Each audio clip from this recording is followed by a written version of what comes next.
Good afternoon. Good afternoon from Salzburg to everyone who is joining us on the live stream, but of course, particularly good afternoon to all of you, Excellencies, here again at Schloss Leopoldskron, Salzburg Global. We are delighted to host, in the meantime, the third forum here with our dear colleagues from Salzburg Global. And this year, as all of you can see, it's on education for the Post-2030 agenda. And it's very good timing, because you do know that this year we are celebrating the 10th anniversary of the Sustainable Development Goals and the Paris Climate Agreement.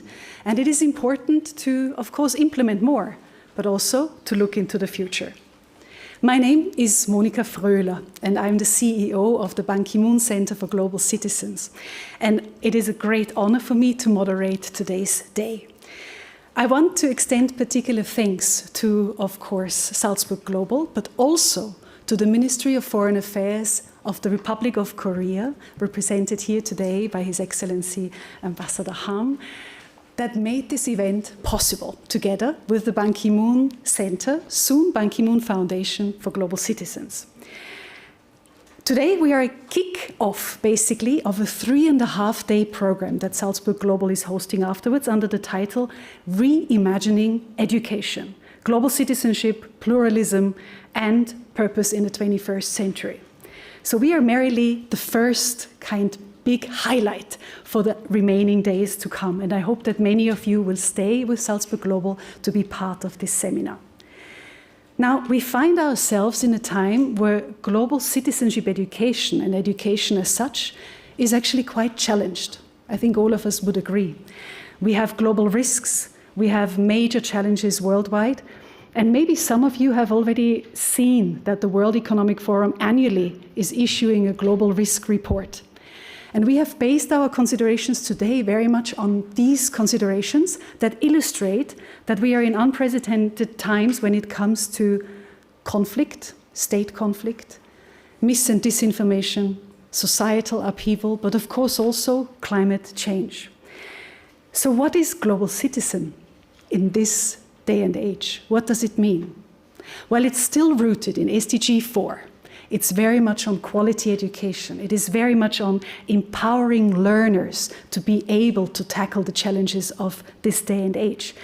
It is about the interconnectedness of human rights, of diversity and solidarity, and so many other values and skills and knowledge that shall be conveyed with global citizenship education. So we have come together, taking stock a bit about the progress that has happened in the past years, but particularly looking into the future and the gaps that still persist. Gaps in equity, inclusion, quality of learning, and we would all probably all agree that finances for education are still missing. We do know that the Post-2030 agenda will be discussed officially at UNESCO in the years to come, but also the UN has processes where we are talking about particularly the year 2026, where it will be kick-started, and 2027, where further considerations will take place at UNESCO's 2027 Global Education Meeting, for example, or also at the high-level political forum on sustainable development in New York. So, today we want to elevate the role of GCD, but also get your insights and your recommendations on how we can drive the agenda further forward. And we will be looking into concrete solutions for global citizenship education. So, ladies and gentlemen, it is my privilege to say again once more thank you to the Republic of Korea, without whom this wouldn't happen, and particularly Ambassador Ham Sang-wook and the delegation of the Embassy of the Republic of Korea who is here. But it would be amiss not also to thank Heinz Fischer, the co-chair of the Ban Ki-moon Center, who is here as a prominent speaker for today in the opening. Few housekeeping rules before we start the opening. Photos and videos will be taken, as you can see, all around the room, and the entire event will be in English. We will see an opening segment, then have a first panel, and only after the first panel have a keynote, which is a bit unusual, but we wanted to ease up the program so that everyone stays alert, even though we have afternoon hours. We, after the keynote, have bit of break time and we'll relocate into workshop mode. We have breakout sessions prepared for all of us where we hopefully exchange and network and actually get the ball moving to shift the needle. After the breakout sessions, we will come back to this Fellows Hall and we'll have a debrief. We will share what we learned in the breakout sessions and have another panel that will probably wrap up some of the ideas that have been stipulated and a closing. So, ladies and gentlemen, to start the opening, it is my honor to announce His Excellency Martin Weiss, the President and CEO of Salzburg Global, who will give his welcome remarks right away. Thank you.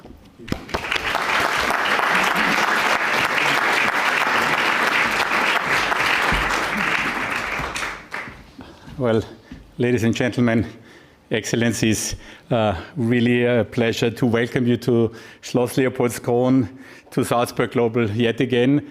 Third year of a wonderful partnership, and it gets better from year to year. Really glad to have you. Whenever we have educators here in Salzburg, it makes me truly happy, because this is where we came from. I have 3 minutes, so I have to give you the 30-second version of our history. But Salzburg Global was founded in 1947 by 3 young educators from Harvard. And they were basically shocked at the time, because the world had just come out of World War I with 20 million victims. And 20 years later, it stumbles right into World War II, now with 80 million victims.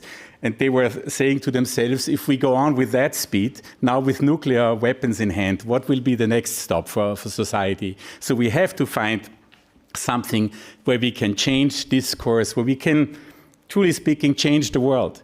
And if they were challenged by someone who said, you guys cannot possibly think that in this Schloss in Salzburg you can change the world, I think their answer would have been, how do you eat an elephant?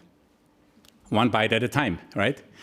Can't change the whole world in one session, but you can start somewhere. And that's what they did. 80 years later, we are still standing. And education is still at the cornerstone, the bedrock. That is basically an answer to pretty much all those global challenges that we talk about today. Climate change, growing inequality, the question of truth and polarization. All these things, to each and every of these questions, education is a possible answer. So really front and center, with its challenges, of course. Because in a way, education systems are conservative. Right? You have to write the curriculum, you have to talk with the ministry, you have to get it all ready, and then when you're done with it, you're educating for a world that doesn't exist anymore. I'm old enough to remember that there was an author who wrote a book about the end of history. Democracy was winning. Everything was going our way. China had joined the WTO, so basically everybody would come around, and war in Europe, of course, was unthinkable. Well, just look 400 kilometers from here, a war with now over 1 million victims already, and counting. So the world is changing before our eyes. But we are very much happy to be a part of these endeavors to make the world a better place, to do our part, and to be a happy partner in eating the elephant that needs to be consumed. Thank you very much for being here tonight, and have a good consideration in the coming days. Thank you.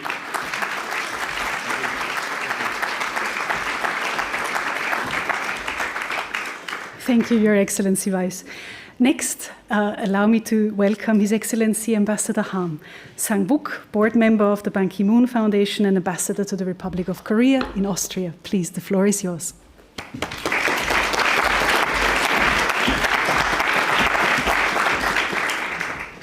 Excellencies, distinguished guests, friends and colleagues. First of all, I would like to thank His Excellency Heinz Fischer, former Federal President of Austria, and His Excellency Martin Weiss, President and CEO of Salzburg Global, for their presence and contribution to this meaningful meeting.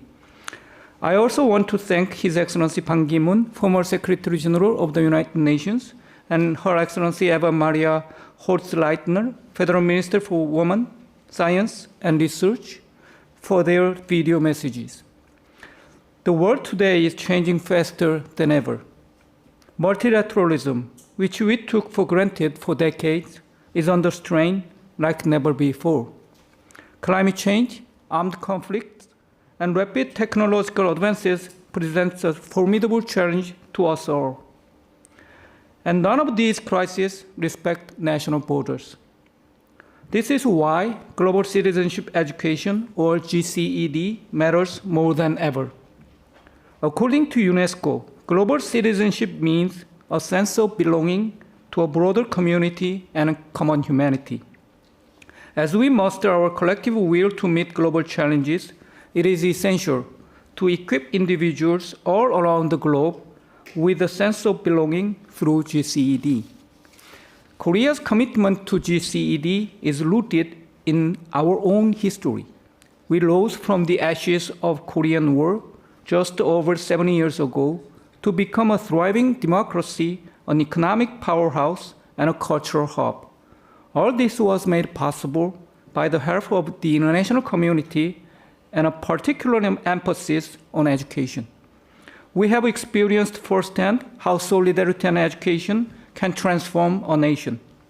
Against this backdrop, the Korean Ministry of Foreign Affairs has organized the International Conference on GCED for the 10th time this year in close cooperation with UNESCO. This is a platform for policymakers, educators, and civil society to exchange valuable ideas on how education can foster inclusiveness and resilience across borders. Korea has also led global efforts, chairing the group of Friends of GCED in New York and Paris, and supporting the creation of the UNESCO Prize for Global Citizenship Education. Looking ahead, GCED must continue to evolve, helping global citizens navigate digital spaces in a responsible way, counter misinformation, and take concrete action on climate change. It must empower people to act locally, nationally, globally on the most pressing issues of our time. Korea will remain a committed partner in advancing global citizenship, working with partners like the BKMC and actively engaging in platforms that foster meaningful dialogue on this important issue. As one K-pop group, BTS, said at the UN General Assembly, the future isn't just grim darkness. There are people searching for answers. Let us continue to create forums like today's conference, where people come together, share ideas, and build hope for a more compassionate and sustainable world. By doing so, we can one day happily conclude our search for answers. Thank you very much.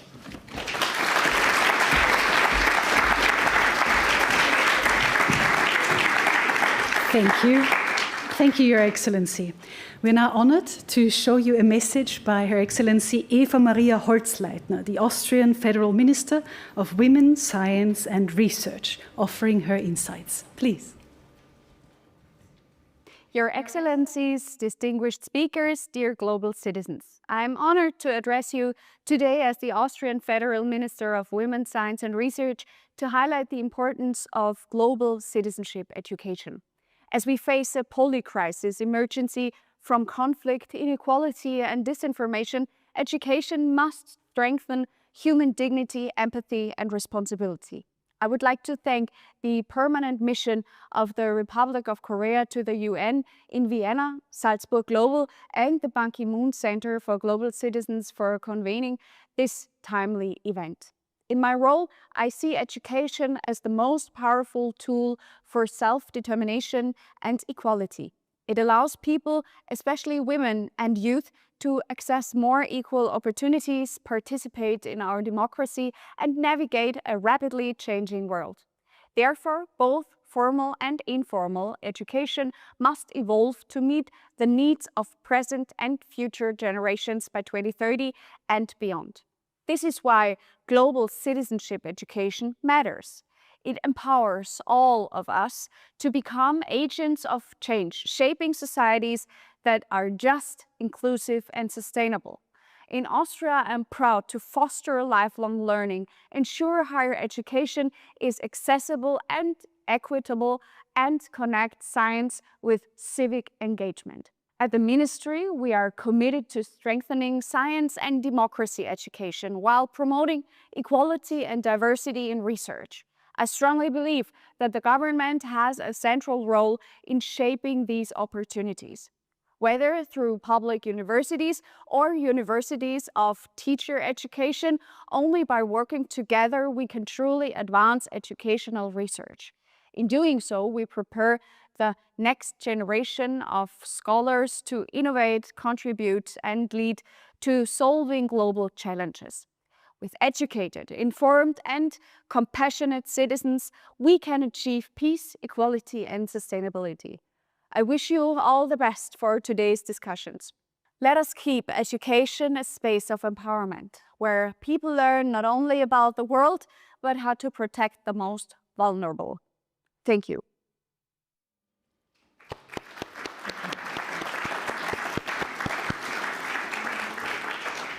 Big thank you to Her Excellency the Minister.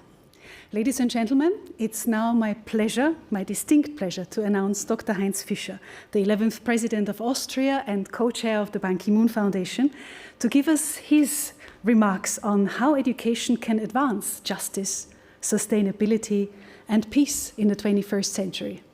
Dear Dr. Heinz Fischer, the floor is yours.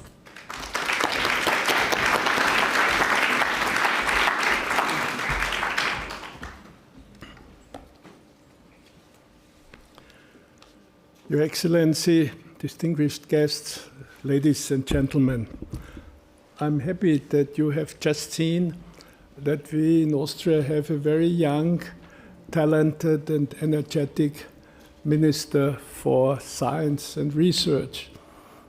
I was Minister for Science and Research when she probably was not born in the early 80s, but it's good to have a successor where you see that the intentions are continued and new energy is loaded. But I want to concentrate on a few introductory remarks.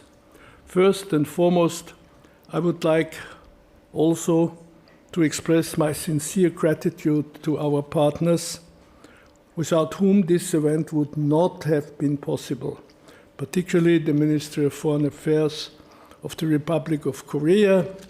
Korea has some very intensive days behind you. I think it went well, and so we can concentrate on the topics we have today.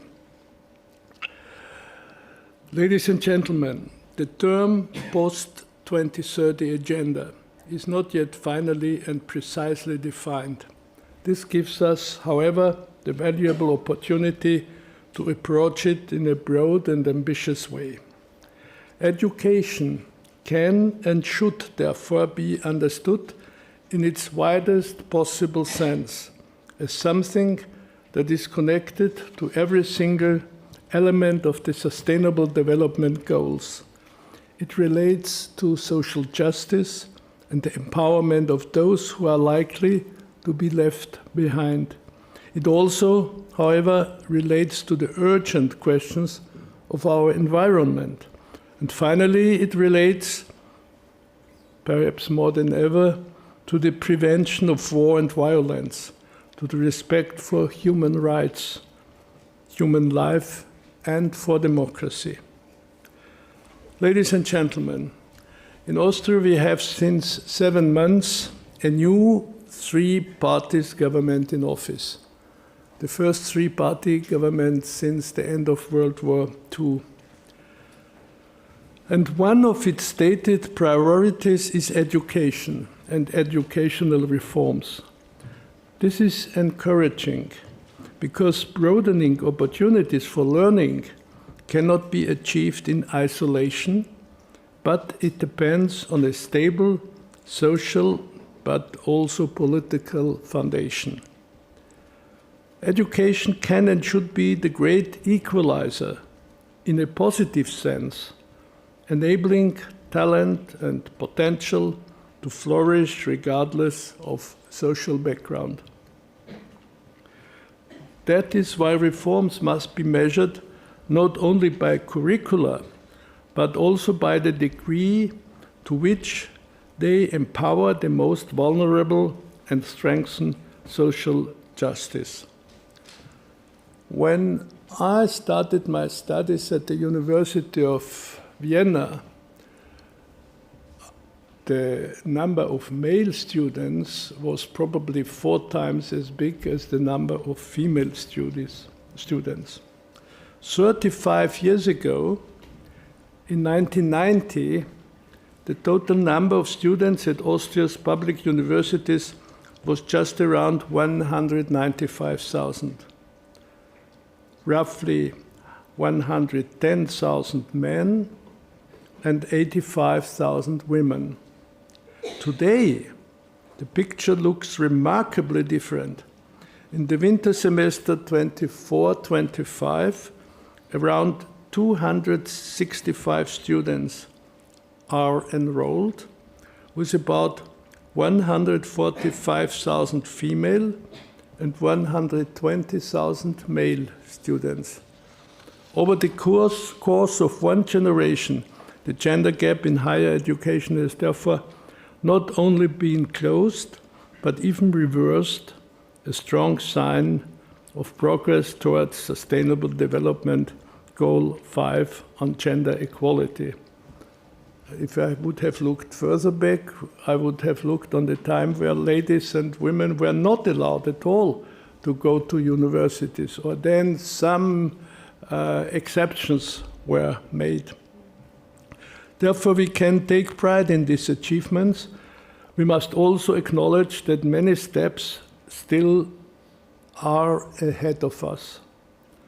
Ladies and gentlemen, the climate crisis makes it clear that education is not only about preparing individuals for the labor market, but also about preparing societies to tackle larger systemic challenges.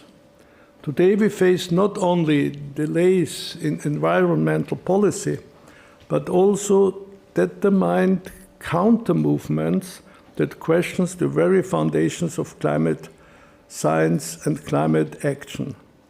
This backlash, and at times an open hostility towards science, threatens to undermine decades of progress made possible through scientific knowledge.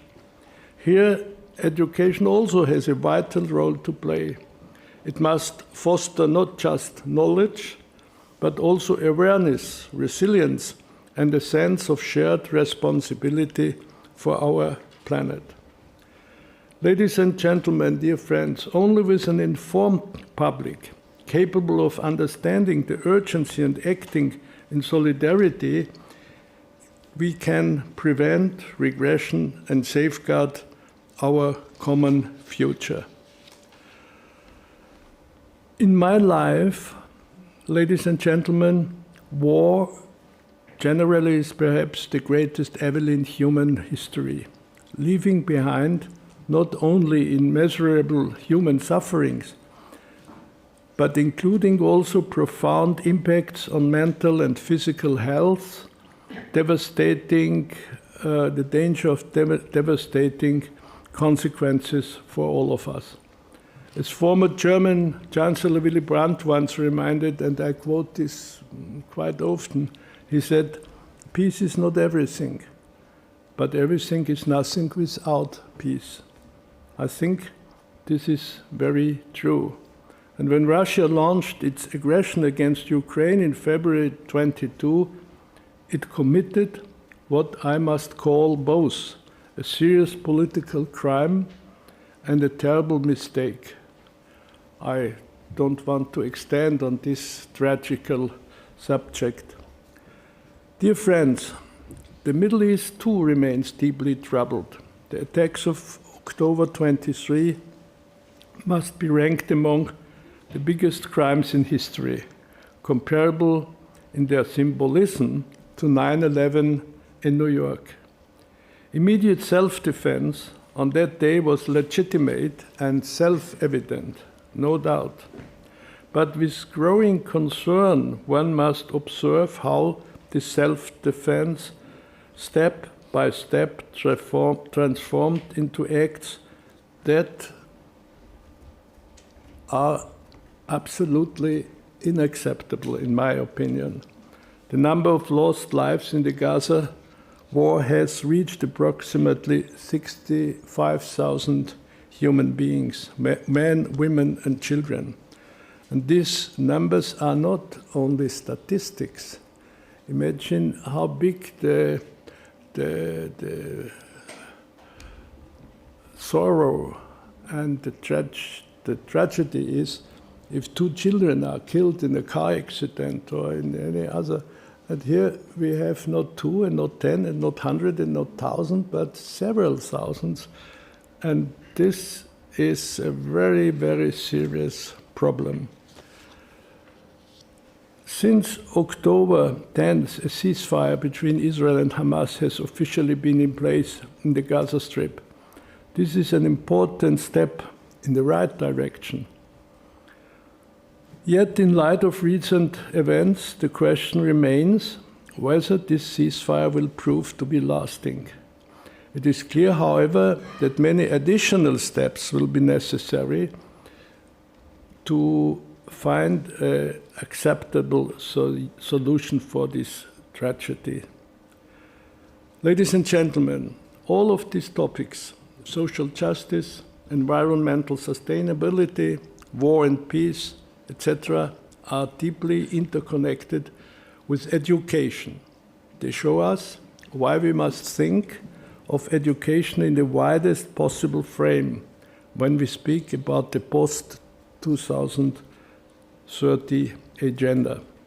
Global citizen education, in particular, equips us with the mindset, the skills, and the values needed to navigate this complex, interdependent world. It strengthens our ability to differentiate between truth and disinformation, between solid arguments and dangerous slogans.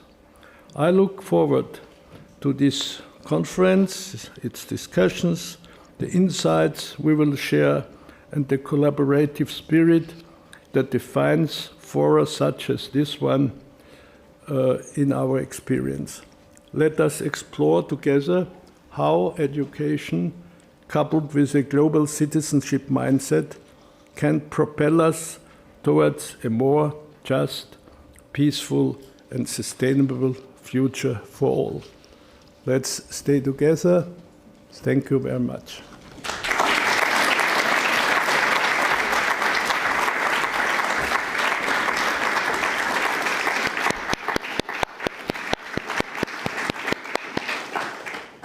Important messages, Your Excellency. Thank you very much, President Dr. Heinz Fischer. Our last opening speaker, ladies and gentlemen, is no surprise, and yet a great honor. It's Ban Ki-moon himself, the former Secretary General of the United Nations, and I know that our technicians have prepared the video for you. There we go.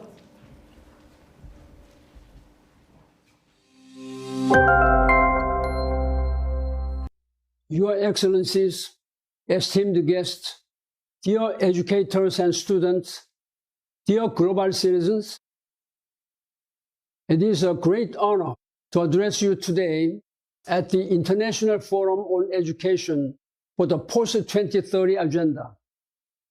My heartfelt gratitude goes to Salzburg Global for co-organizing this forum once again in 2025. I extend my sincere thanks to the Ministry of Foreign Affairs of the Republic of Korea and its permanent mission to the international organization in Austria for their generous funding, making global citizenship education a priority. Lastly, I'd like to thank Dr. Heinz Fischer, former President of Austria, for his inspiring leadership and the Ban Ki-moon Center staff for their tireless efforts. This year, we celebrate the 10-year anniversary of 2 landmark agreements, the Sustainable Development Goals with the 17 goals and the Paris Climate Change Agreement.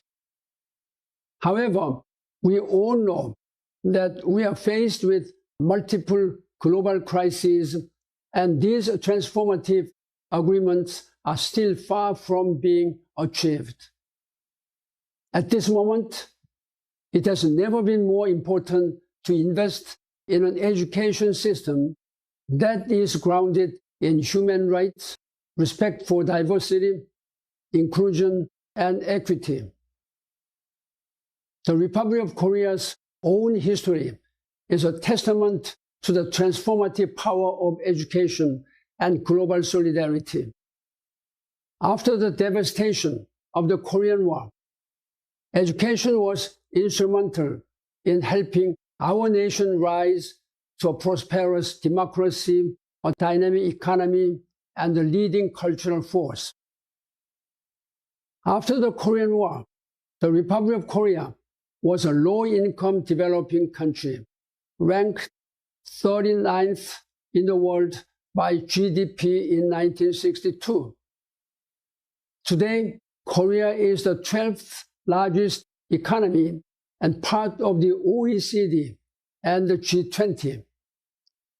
Our experience shows that global solidarity and education are tangible forces capable of overcoming hardship and creating lasting change. Therefore, we must prioritize global citizenship education to ensure no one is left behind. We must invest in a generation of passionate, compassionate leaders. We must transform our education system to empower ethical and socially responsible global citizens. As the international community begins to reflect soon on the post-2030 agenda, I have several points to make. First, I hope that UN member states will elect a woman as the 10th UN Secretary General, embodying the principles of gender equality, inclusion, and solidarity. Second, it is vital that we build on the lessons learned and raise our level of political and moral ambition to achieve the global goals, namely the Sustainable Development Goals and the Paris Climate Change Agreement. They remain our two most important global promises for the better future of our next generation. Third, and above all, my deepest wish is personal: to leave behind a prosperous, peaceful, and sustainable world, not only for my grandchildren, but for all succeeding generations to come. That is why I appeal to each and every one of you. Let us join forces with urgency and determination to make this global vision a reality. I hope the discussions today will inspire to learn from each other and share concrete solutions to make education fit for purpose. Thank you. Danke schön.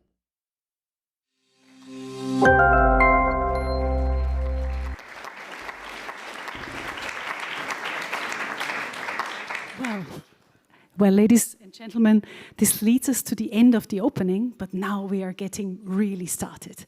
We are looking in this first panel, to which I soon invite 3 stellar speakers, into education in a complex era. We are also looking into the future. So let me introduce the 3 panelists that will actually join me on stage.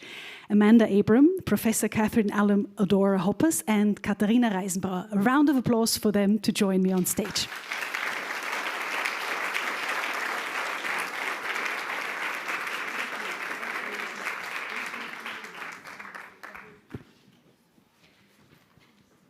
Ladies, your biographies read highly complex, but I will try to break it down for you in the audience so that you know who is actually involved in this discussion.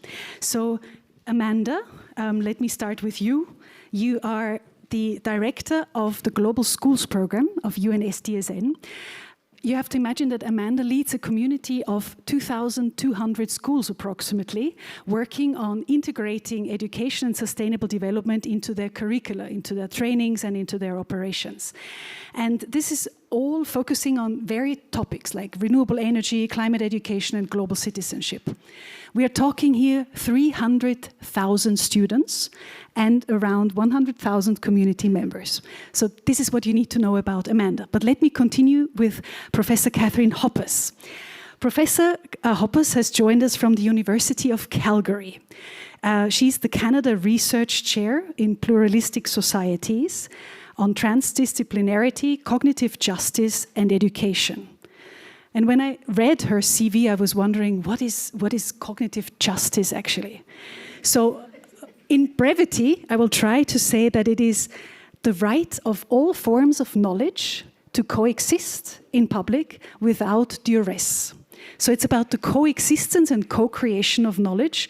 And her team and herself are often examining the hierarchies of knowledge and also the marginalization of knowledge, which is a very topical issue, obviously, when we look at the post-2030 agenda.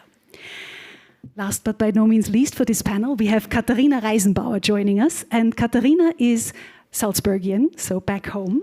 And she's currently the Austrian youth delegate to the United Nations and a master student at the public policy segment at Sciences Po Paris. I know that you're particularly passionate about gender equality and, of course, also youth participation, climate justice, good health and well-being for all. And I know that you're trying to bridge youth voices and the UN system, so it's great that you're joining our discussion today. In this panel, what we try to do is we try to see what are the global risks out there. We try to see how can educators but also youth be supported. And I want to probe my panelists to also give me what would be their wish for the post-2030 agenda. Let me start. Amanda, my first question goes to you. So we are talking about the global school system, more than 2,000 schools in more than 107 countries, so you really have quite a global perspective. Can you share an example of an initiative or innovative approach in the Global Schools program that helps educators and students to actually tackle the challenges and risks of this century and maybe even the next? Big question. Over to you. Yes, thank you so much for the question. I'm also very grateful to be here and share the stage with my other panelists. So the Global Schools Network, as Monica told us, it's a network of about 2,000 institutions. We provide basically teacher training on global citizenship and education for sustainable development. And one way we are approaching this is we offer a 6 months leadership and capacity building training for teachers to join and become part of our network and work across the world to deliver and collaborate on global citizenship-related projects. And throughout our work, we've seen them work together to come up with projects in their schools. For example, we had a school in Bahrain do an art exhibition where they portrayed the injustices of climate and talked about eco-anxiety. We had a school in Spain where students began talking about mental health and technology and raising money and awareness to talk about mental health in their community as well. And as part of this approach with our teachers, we also give them the materials to think about not only the pedagogy and their classroom activities, but how can they really think about their entire school and making this more holistic and approach global citizenship across the entire school. We give our teachers mentors, which is something unique that these mentors and these teachers have been part of the program in the past. So they've already gone through it, and we put them in peer learning groups where they can collaborate across their schools and kind of share these innovations. So that's one way we are really trying to support the teachers, not only with the training and skills, but with the mentorship angle as well with other teachers. And can I just ask quickly, the teachers are from all subjects, and yeah? Yeah, so across our network, we have primary, early childhood, and secondary teachers represented, and very interdisciplinary, the teachers that join our programs. Amazing. And the mentorship is international, or is it always locally connected groups? Yes, so our mentors are from the local regions where our teachers are working to really help them think about how can they localize these topics such as the SDGs within their local systems and think about how to approach these challenges with their students. And what would you say is key for teachers to prepare students with skills and knowledge and values for the future? Like, what do they need to do to actually support students? Yeah, we did, interestingly, I mean, I don't want to take up too much time from our other panelists, but we were interested in this question ourselves. So we surveyed our teachers, we did focus groups, what kind of support do they need? And we put out a case study guide on this. And we saw some of the things not only in addition to the training, but they also need a supportive school leadership, which seems like a really obvious point, but not only a school leader that will allow them to do these projects, but also really give them the time to implement the new instructional approaches in the classroom and really create that whole unified team culture around global citizenship. Fascinating. So if you want to know more about the Global Schools and how to join it, please do talk to Amanda afterwards.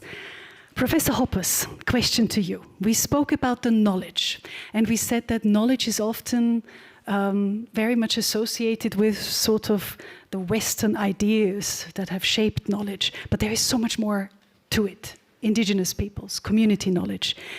What steps, Professor, can be taken to build future-ready education systems that really recognize multiple knowledge traditions?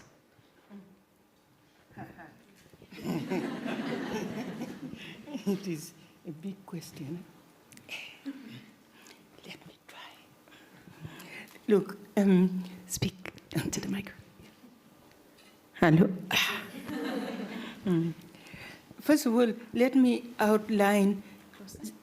Let me outline various caveats to answering this question. Okay, please bear with me. Okay. In Africa, we have a philosophy called Ubuntu. I am because you are. I am because you are. I'm human not only because I've been given the ability to listen, to speak, feel joy and pain, but because others have been endowed with the same abilities but in different cultures. We are all marinated already in the Western way of thinking. Of course, that is why I'm here. But let us not to forget that there are other knowledge systems that are crying out to be accepted also. You get me? Eh? That means that we have to prepare ourselves in this century not to invoke liberation wars again and again and again. Let us prepare ourselves and equip ourselves with the language of articulation so that when these knowledges come, we don't just say, primitive, go to hell. Huh? You get me? Let us practice listening with dignity. Let us not practice humiliation again and again and again. That is what is going to make this century sustainable, but also livable. Okay? I have many things I've written here. If you like, I can just go through, but I don't want to take up your time. Very powerful words. We do want to hear more from you, Professor, particularly on how can these concepts that resonate with so many of us be translated to practice? Yes. Let me give you an. Sorry. All good. You know, I'm used to speaking on a stage or something. I don't. Okay. Okay. Let me give you an example of what we did in South Africa. It was in 1997.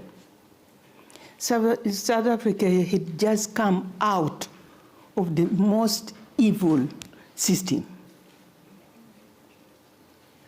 I was appointed advisor to the Parliament of South Africa.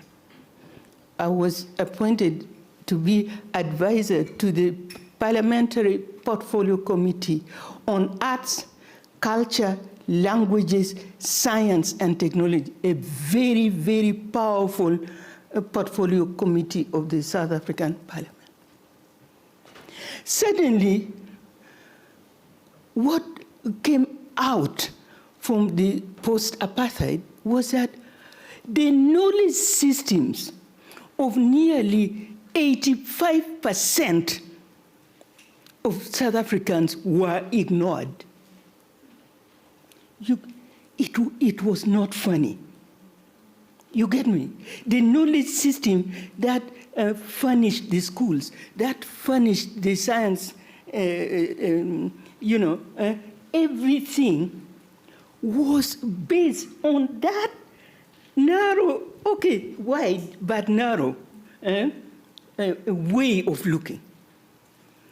That narrow way had shaped hierarchization, exclusion. You get me? It was not funny. So we did a SWOT analysis. In the system of South Africa itself, what were the systemic weaknesses? What were the strengths? What were the opportunities? And what were the threats? Lo and behold, we came to the realization that the science system itself must change first, because science has got its metaphysics. If a scientist sentences you that you are actually ignorant, you can walk like this, but they have already cut you from your base. You get me? The scientific system had to be changed first. So they sent me to workshop the presidents of the science councils in South Africa, 10 science councils, from atomic energy to the South African Weather Bureau, on integrating knowledge systems. They said, what? I said, yes. No. They tried to laugh it off, but I was there. Catherine lives next door now. For 2 years, until they admitted that, yes, you were right.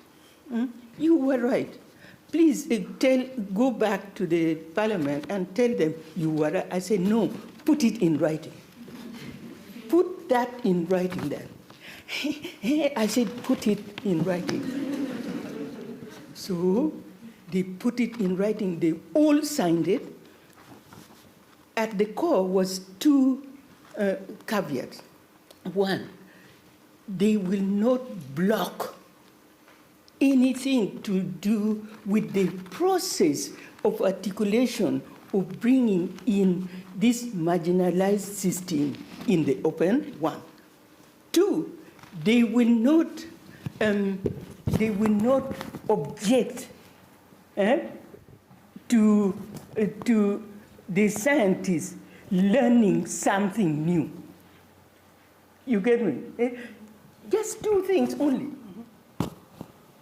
I tell you, in the 3rd year, I was appointed by the Ministry of, yeah, you see. Oh. Sorry, I'm not. I'm reminding you. Thank you. In the third year, I was appointed by the Ministry of Science and Technology to head a task team to draft the first national policy on recognition of African knowledge systems, affirming African knowledge systems, developing African knowledge systems, and protecting. Fascinating story. I think we can extrapolate some components, and I'm particularly eager to maybe even connect it, Dominique, this will be your task, to the second panel, because we have AI experts here today. And I think all of us know that particularly community knowledge, indigenous knowledge, traditional knowledge, does not necessarily manifest so much in the technological world. So learning from the experience of South Africa and from like making an analysis, SWOT analysis is a very rudimentary one, but then having science councils buying in written form, having a task force, maybe something of that, and I'm here way over my punching over my weight, but maybe something of that sort will have to be the lesson learned for the new emerging technologies as well, to integrate the knowledge, the transdisciplinary knowledge. So many avenues now. Please, listen. Microphone. All good? Listen very carefully. There are so many avenues now for rethinking. Mm-hmm. In peace. We do not have to wait until somebody has launched a liberation struggle again and again. No, we have the resources now. All of us have the resources, mental, intellectual, political. Please let us use it to expand our horizons. Thank you very much for this appeal. Katharina, I want to know from you, having listened to this and having listened to the innovative approach of global schools, what would the curriculum of the future actually look like for young people, from a student's perspective? Thank you so much, Monica. Thank you for having me. Thank you also for having me with my two fellow panelists who are both doing such inspiring work. And it's great to be here as a young person, as a student, because I do think that there's a lot that can be done for curriculums to make them future-proof. And I think one thing that's really important is interdisciplinarity, because I think we're seeing, and we're going to see for sure in the breakout rooms we're going to do next, how interconnected all of these issues are and how multifaceted they are. None of sort of the global risks, the future risks we're talking about have just one dimension. If we speak about climate change, for example, of course it's sort of this scientific issue, it's geological, it's environmental, but then we also have to see that it's caused and exacerbated by certain business practices, by certain social and political actions and attitudes. It's also an area where we have huge issues with misinformation. It's also something that impacts people across communities, geographically, socially, very differently. So there's all these different aspects, and I think that just shows that we need to look at it from a lot of different disciplines, and that any curriculum that prepares us for future risk really needs to integrate all of these sort of different disciplines. And I think that's especially important to mention now and today, because I think we're seeing a push currently where especially humanities, so for example, subjects like literature, like philosophy, are sort of being questioned. They're increasingly, I think, being seen as sort of not as important as these natural sciences, these technological sciences. In Austria, I think people joke a lot like, oh, why do we teach students how to analyze poems? Like, what good does that do? And I think we need to push back on that and see that actually that does a lot of good. Analyzing a poem, it's not just about reading a poem, it's you learn how to read through a text critically, how to see subtext, how to see different interpretations, how to maybe even start to question how reliable certain narrators are. And I think that, for example, in the context of the climate crisis, but also so many other issues and risks where there's so much misinformation, where we're seeing, a decline in media literacy, I think that's an extremely important point. So I think to anyone in here who sort of has control maybe over any kind of curriculum, I think that's an extremely important point to make sure that it's interdisciplinary. And I think that also kind of touches upon what my fellow panelists just said. I think we need different disciplines, but we definitely also need different knowledge systems to be integrated. I think we also need different kinds of skills. I think we need to make sure that we value not only sort of academic skills, but also social skills, also artistic skills. I think it's going to take all of this to sort of be able to face future risks well. And then I also think that sort of very specifically, there's room to include more sort of political education to, in all schools, across all types of schools, have one specific class on political education. I think there's so many young people who, at the age of 16 in Austria, I think 18 in a lot of other countries, are suddenly able to vote, and they've never really heard much about the political system. They're not really incentivized to engage with it. I think that's a big part of the reason that we're often seeing quite low voter turnout in young people. So I think that also is an incredibly important thing to integrate into any kind of curriculum for the future. And then the last thing I maybe want to mention, and I think suits very well today, is global learning as well. I think anything, again, all these different disciplines that I think need to be taught and need to be connected, I think all of them also need global aspects. I think anything should be taught thinking not only, for example, here of Austria, but also globally. How does this connect globally? How does this connect to other cultures?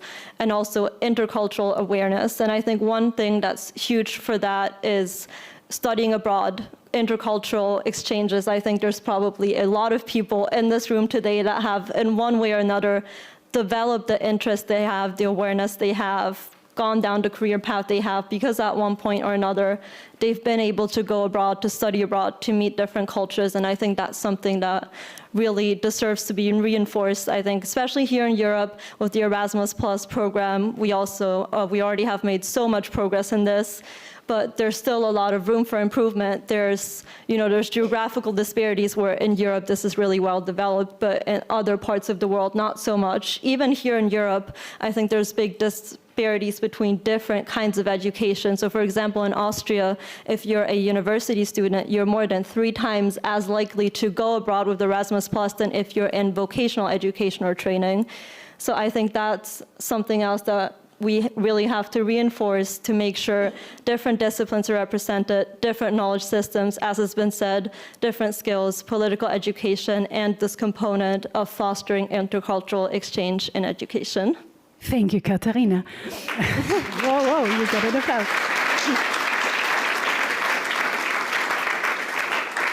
I have 2 follow-up questions, but maybe your answers, I don't know whether they can be relatively brief, but let's see. What would be your recommendation for educators to prioritize, to prepare their students for the challenges that currently exist? Like, what should they really prioritize? Is it studying abroad, like incentivizing that, or is it, what would it be? So that's my first question. The second one would be, you touched upon it that education is not the same for all youngsters. There are those that are disadvantaged and those that are more advantaged.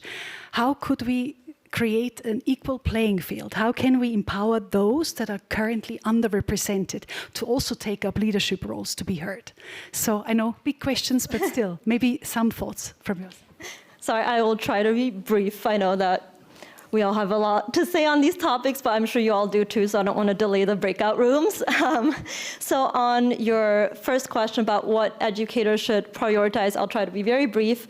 I think what I just said, this global dimension, I think really needs to be integrated into really any subject. I think there's not a single subject at school, at university, where there's no global dimension. So I think that's very important.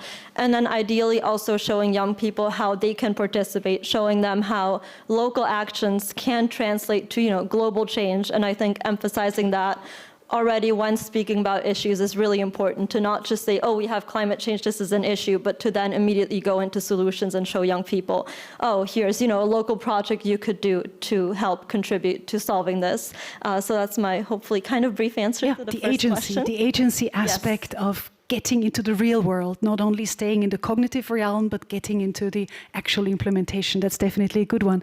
And Amanda, maybe you want to comment on that because you have experience on exactly that, right? Yeah, so maybe jumping off of that and trying to think about a little bit about how we're really supporting our educators in teaching their students about critical thinking and learning globally about the world. This was a question we were considering, and we started a project called UN at Your Doorstep. So I know you participated in that, and I think we have some colleagues in the room as well. But what this is we bring world leaders, ministers, people that are in these positions to talk directly to our students on a monthly basis. And this is completely student-led. Students consider what topic do they want to talk about. It's the social media is run by youth, the conversation is run by youth, questions are upvoted across our network. And really the purpose is to get them to think critically about these challenges. We also, during these sessions, we do live collaborative action brainstorms so they can kind of come together and think about what they're doing in their communities and also have peer exchanges. We've had students from 165 countries kind of participate in these peer exchanges and then lead community action.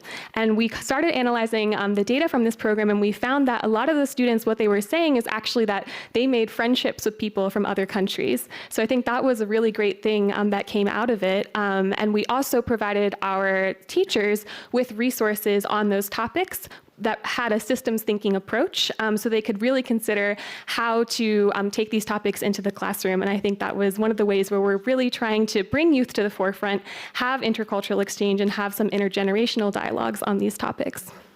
Wonderful. I do want to have all of you answer actually one specific question towards the post-2030 agenda. Imagine we zoom forward to the year 2027 and we are here in front of the UNESCO audience. Let's pretend.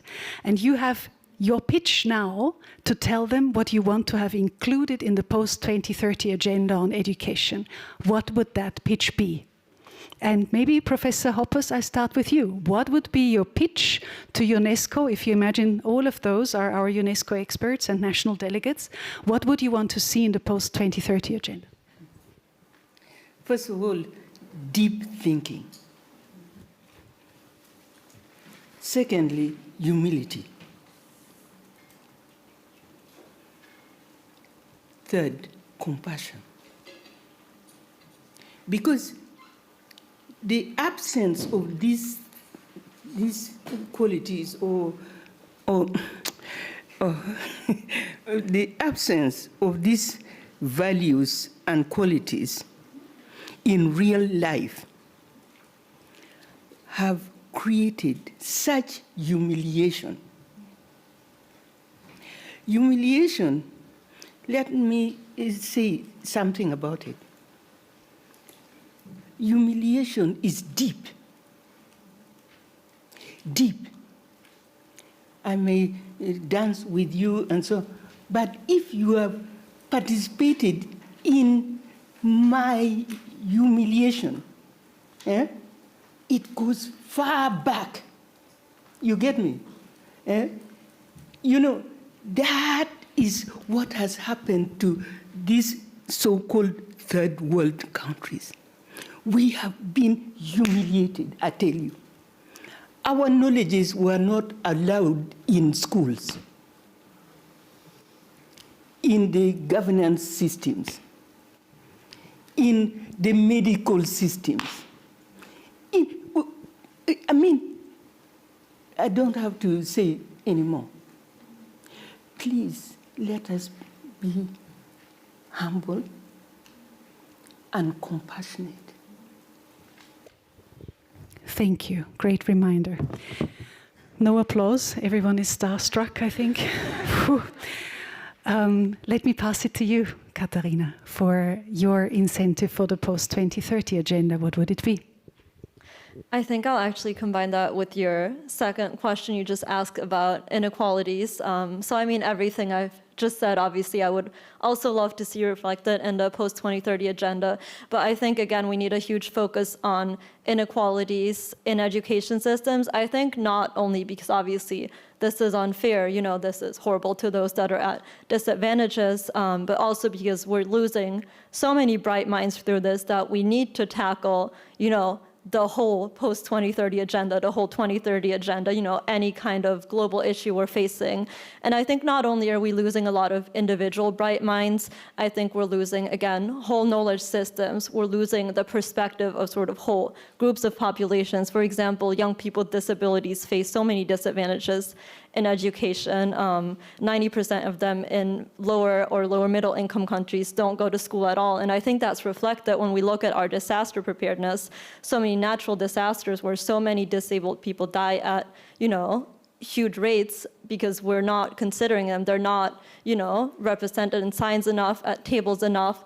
And so their entire perspective is just not put into those plans. And so we're missing out on all of this. And then we can see that these plans are, not adapted to them, that we're leaving them behind. And I think, I don't want to be too long, but I think that really goes for so many groups. There's so much research that shows that more diverse teams in science, in research, produce better outcomes objectively. So I think that's one thing. And there's so many measures. There's material measures. There's also pedagogical measures.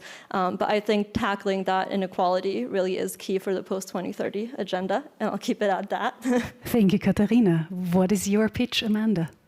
Yeah, thank you. I don't want to be repetitive with the inclusivity piece because that was also on my mind and how we can really bring this more into as the SDGs in general and make sure it's highlighted and going forward from there.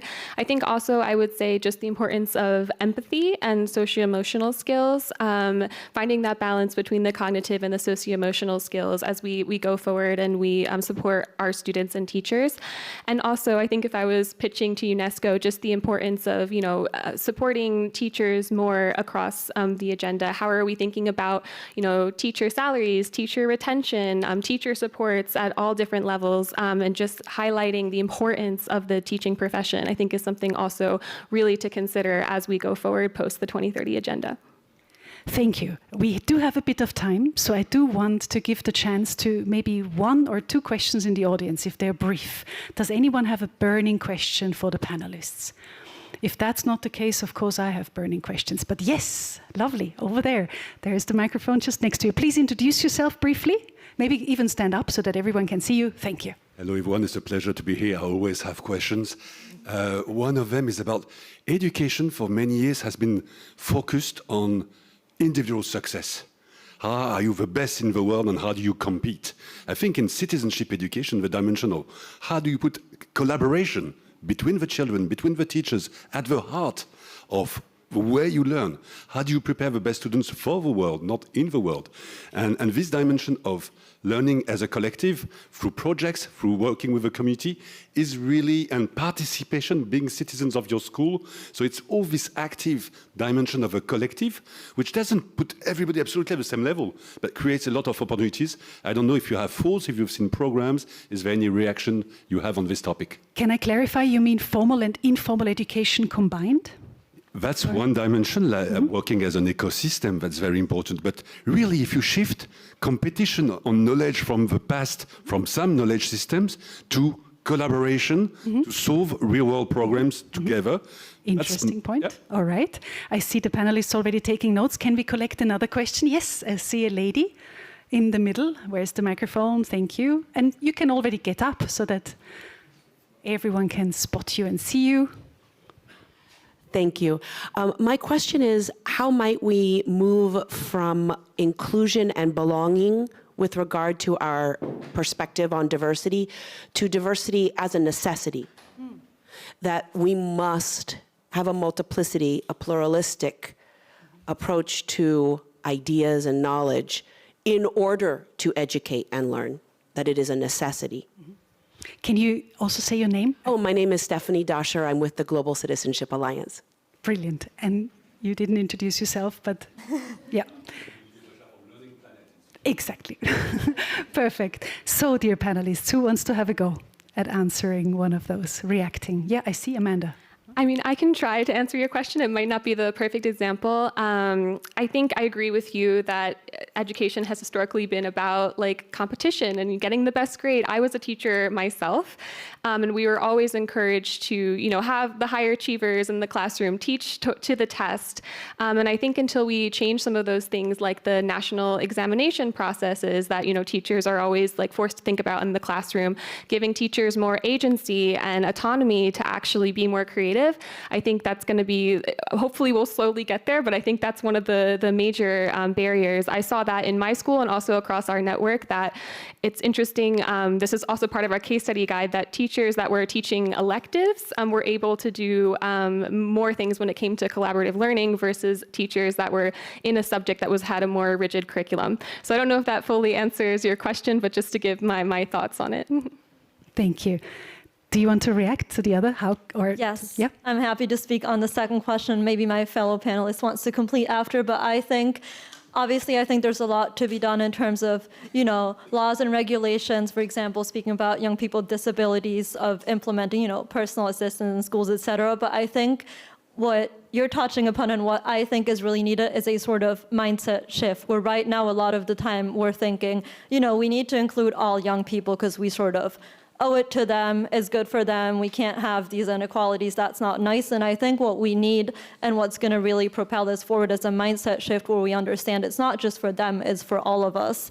Like, I personally will be better insured against sort of global future risks if our systems become more diverse, because this knowledge is going to help each and every one of us. And I think if lawmakers realize that if I improve inclusivity, that's not just nice for them, that's good for me, because that's going to improve our collective knowledge and that's going to prepare all of us better for the future.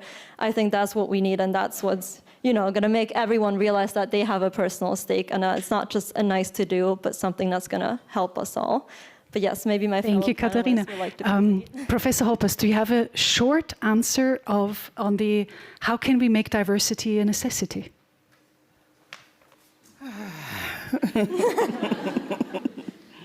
We have to go beyond we have to extend our thoughts, go deeper into the constitutive rules of the game, not the regulatory rules.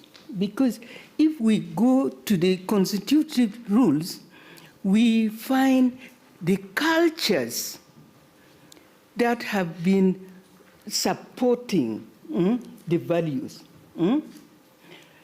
And there we can say, what is it like in Africa to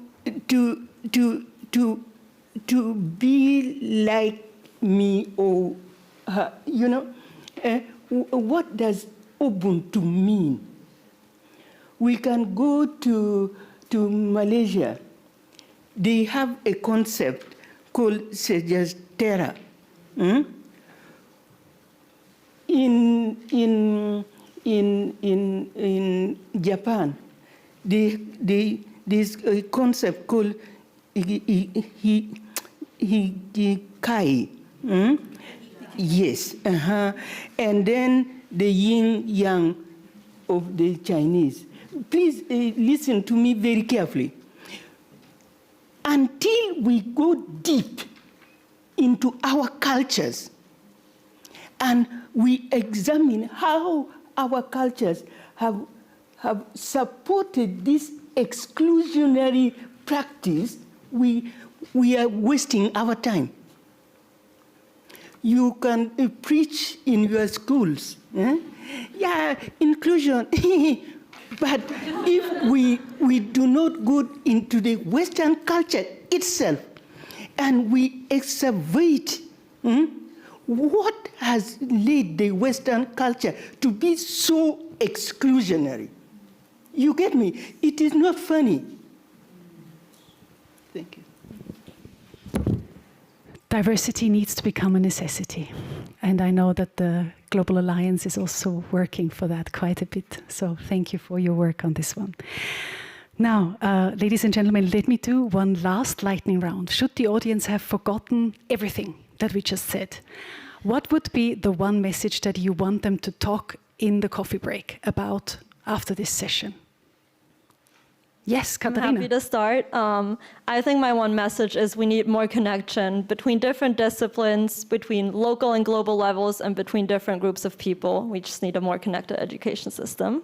Thank you. More connection, Amanda. I was actually going to say the same collaboration. I hope that like this sparks some ideas. People can already start talking on the coffee break and as we go into the breakout rooms. All right. And Professor? It is my first time here. Mm-hmm.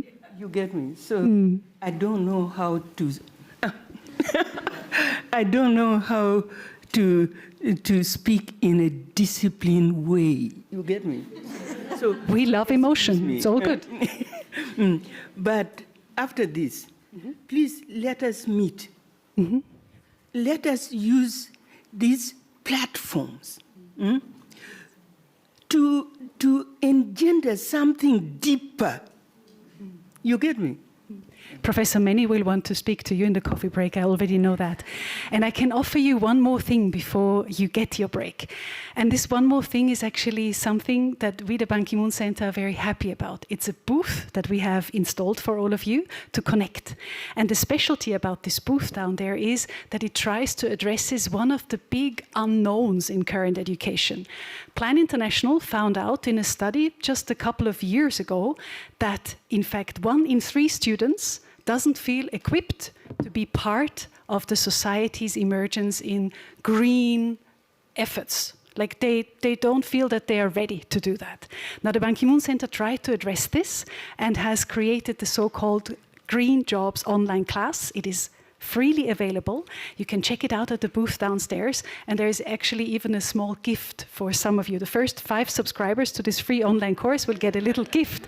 And I also, before we dissolve this panel, have to show you something that we are happy to launch today, and I hid it here in the lectern. It is the latest paper by the Ban Ki-moon Center, which is The Case for Green Jobs. It's our study that we have conducted with the many mentees that we worked with, who have already passed the course and did their projects on the ground that were described. So they really tackled problems in the real world in matters of how the future can be turned green. So if you're interested in that, mix and mingle around the booth, mix and mingle with Professor Hoppes to talk about her fascinating ideas of knowledge diversification, talk to Amanda about global schools, and about Katharina, how to bridge the gap between institutions and youth, and much more. Ladies and gentlemen, thank you very much. This will lead us to the break.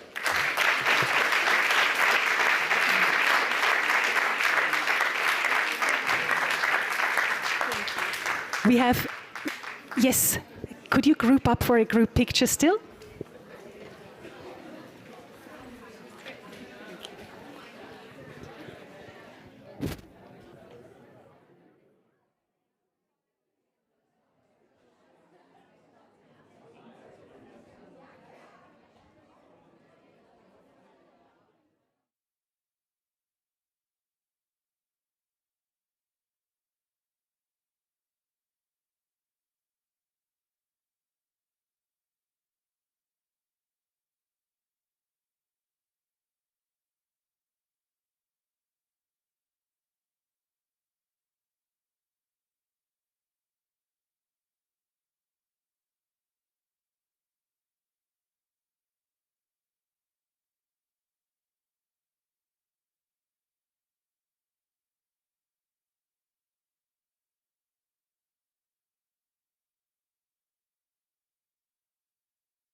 Ladies and gentlemen, come and take a seat. We are continuing in a couple of seconds.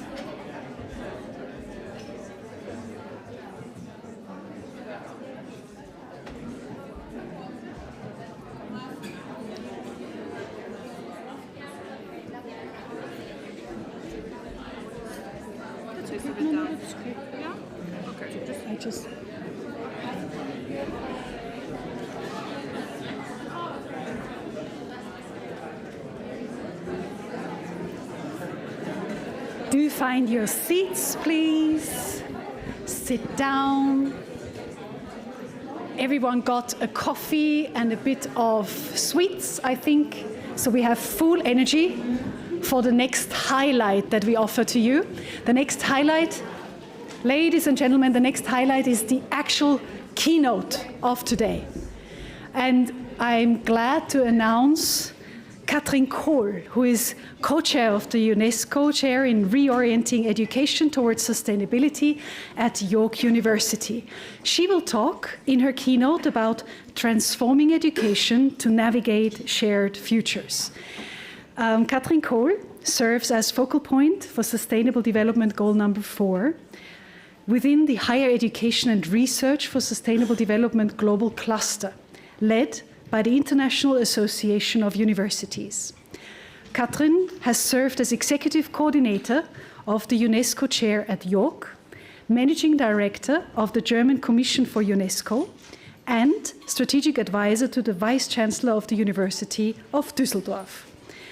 In her role, she builds bridges across disciplines and, of course, always for sustainability. So a round of applause for Katrin and her keynote.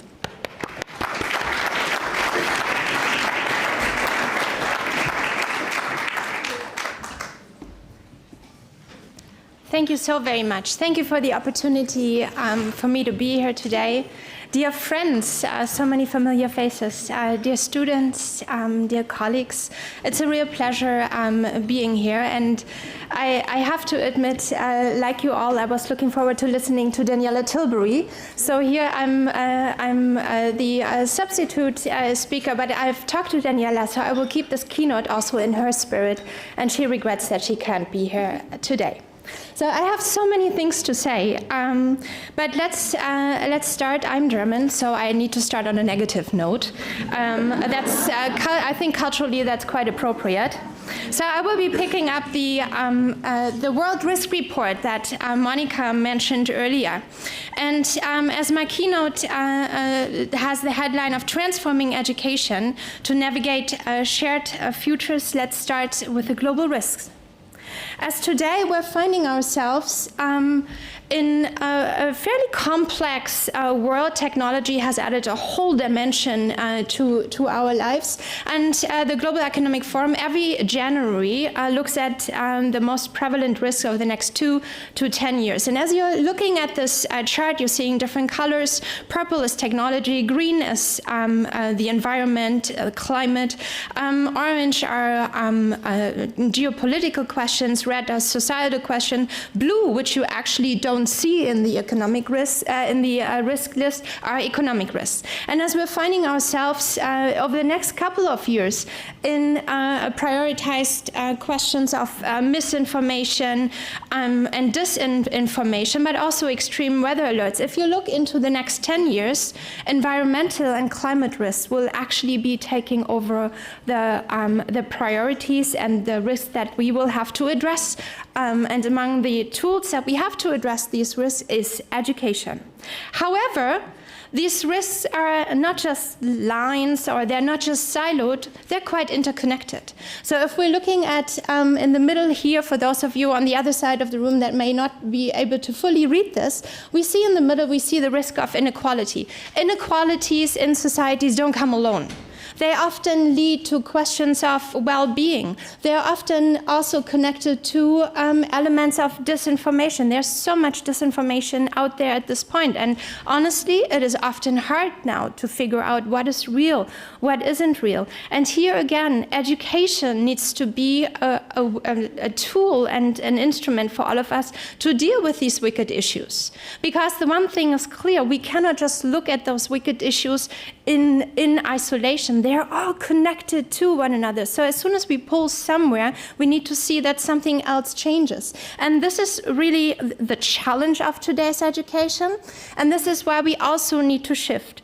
If we're going back, and I loved Professor Catherine's contributions today, as we are in a Western world, we often think quite linear. Right? And so first of all, we Westerners kind of discovered sustainable development in 1987. Well, good on us, 2,000 years earlier. A lot of people knew about that, so well done, white people. Yeah, and then we realized, okay, we had to do something about that. And we were thinking in steps. And you see here, nicely linear. We thought, okay, Agenda 21 in 1992, let's do education. Yes, education is very important. So our idea was that we could just expand our education efforts, and then we would enhance sustainable development. So the idea was more access to quality education. We were thinking about education quality, but we really thought, we're expanding access to education, and that somehow will lead to better human beings, more sustainable lifestyles. Well, that was wrong. If we're looking, and that's quite interesting, if you're looking at people who lead war in this world, the most dominant university degrees are law, engineering, and political science.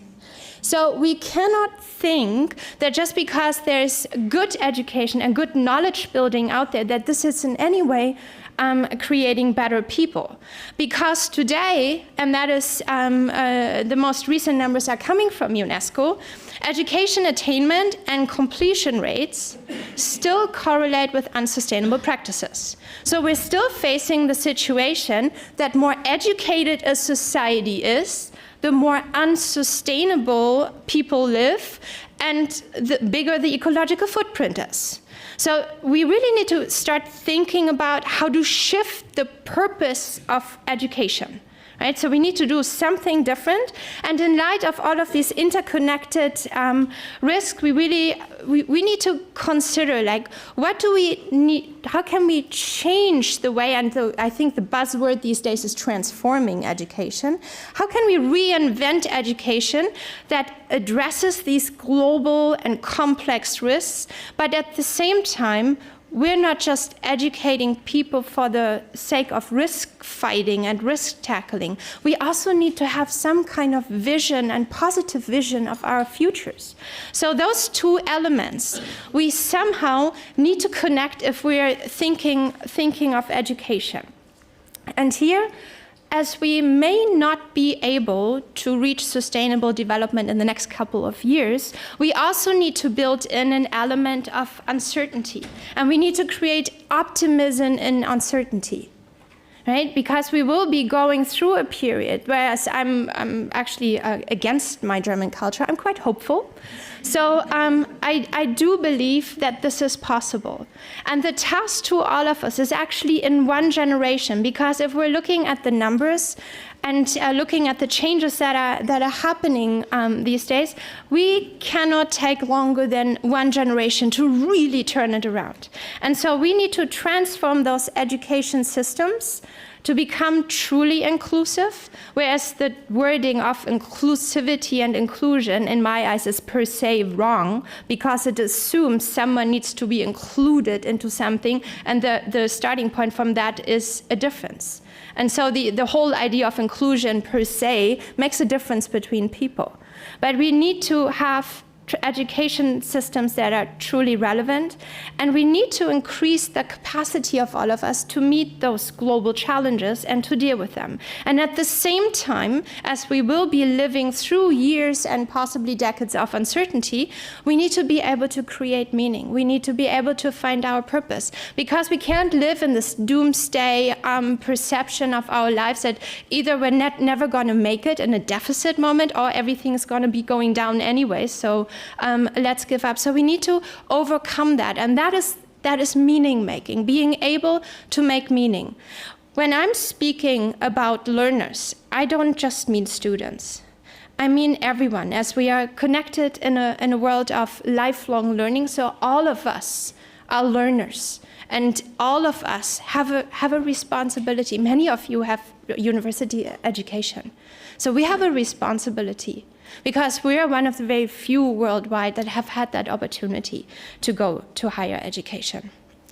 And for that sake, I'm going to be walking you through the stages of transformation. And many of the keywords you have heard here today. There are 5 stages to actually be able to transform a person.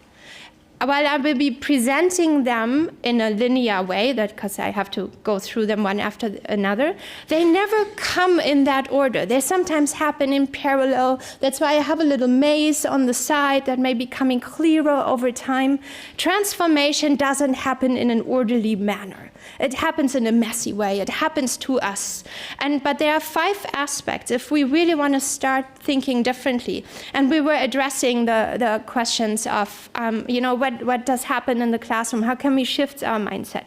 The first point is to have deep knowledge, acquire deep knowledge on facts, perspectives, but also on driving values, like what motivates us, what makes us feel confident, what makes us feel awkward, when do we feel humiliated and not worthy. Those are the questions that we need to understand about ourselves, and those are the questions that we need to understand about humanity. However, artificial intelligence has really changed that. Because by 2029, and I learned that at Nanjing University in Singapore, by 2029, artificial intelligence will be much better than us, but only in a cognitive way. So what is the knowledge that truly makes us human? And I think those are our values. Whereas artificial intelligence, and I'm sure everybody, I know nobody wants to admit it, but we all do it. We all work with artificial intelligence. Hello, ChatGPT. I know we all do, and nobody, let's be open about it. But the technical knowledge of AI will be soon better than us. So when we are looking into our own transformation and into education systems transformation, we really need to look at the value component. Because addressing values and addressing these interconnected aspects of what makes us human, also culture, what really makes us human, those are the only points of distinction that we will have left in a few years that make us better than artificial intelligence. Right? So the first aspect is deep knowledge. First aspect of transformation, of really making a change. Transformation is a considerable, a significant change, and this is what we want to achieve in education. The next aspect is then, we have all the knowledge, a lot of facts, we have addressed the values. We need to be able to look at the problems, the phenomena we're looking at from a critical way. We need to be able to creatively discuss them. We also need to have the ability to develop problem-solving skills, because there's nothing worse than knowing a problem and having no skill, no ability to do something about it. So in the classroom and also in all learning settings, we need to be focusing on all of these skills, collaboration skills, so-called often sustainability competencies or sustainability skills, anticipatory skills, problem-solving, I mentioned it, addressing things creatively. What is especially important for that are to have safe spaces. And I do think we underestimate often when in our expectations to teachers, how safe are our teachers in the classroom? How much are we actually accepting them? And I think last year I said, you know when you taught a really critical issue when you're meeting the parents the next day. When they're saying like, what have you done? But this is exactly what makes it so complicated. We live in a very divided world, but we need to start understanding that discomfort is not disrespect. And what I would be hoping of all of us, and in a space like this, and also for those who are staying over the next days, that we will be able to be okay with discomfort, because this is what really makes us learn and makes us consider our worldviews and our perspectives. So we go further. We have two aspects. We're now going into more of the social skills, and this is a tricky one. And here I'm hearing Katerina saying we need study abroad. Yes, because the social skills we often only develop when we have the experiential exposure, when we have seen the place, when we have met the person, when we have experienced something with all of our senses, right? And that's still not enough. And while I'm a huge advocate of globally connected learning, and we need more travel, like virtual travel with the ages of globalization, it's a beautiful program for every student to be able to at least experience virtual conversation, seeing videos, seeing pictures, meeting those people at least online. We need those broad, with all of our senses, experience to even get to the point to have empathy, to have some level of care. And still, we have the knowledge, we have the critical skills. Now we've experienced a certain setting. Now we don't do anything. We're still not transformed ourselves in a way that it really matters, that we're changing our ways. Still not enough. No, we need to move to the level of compassion.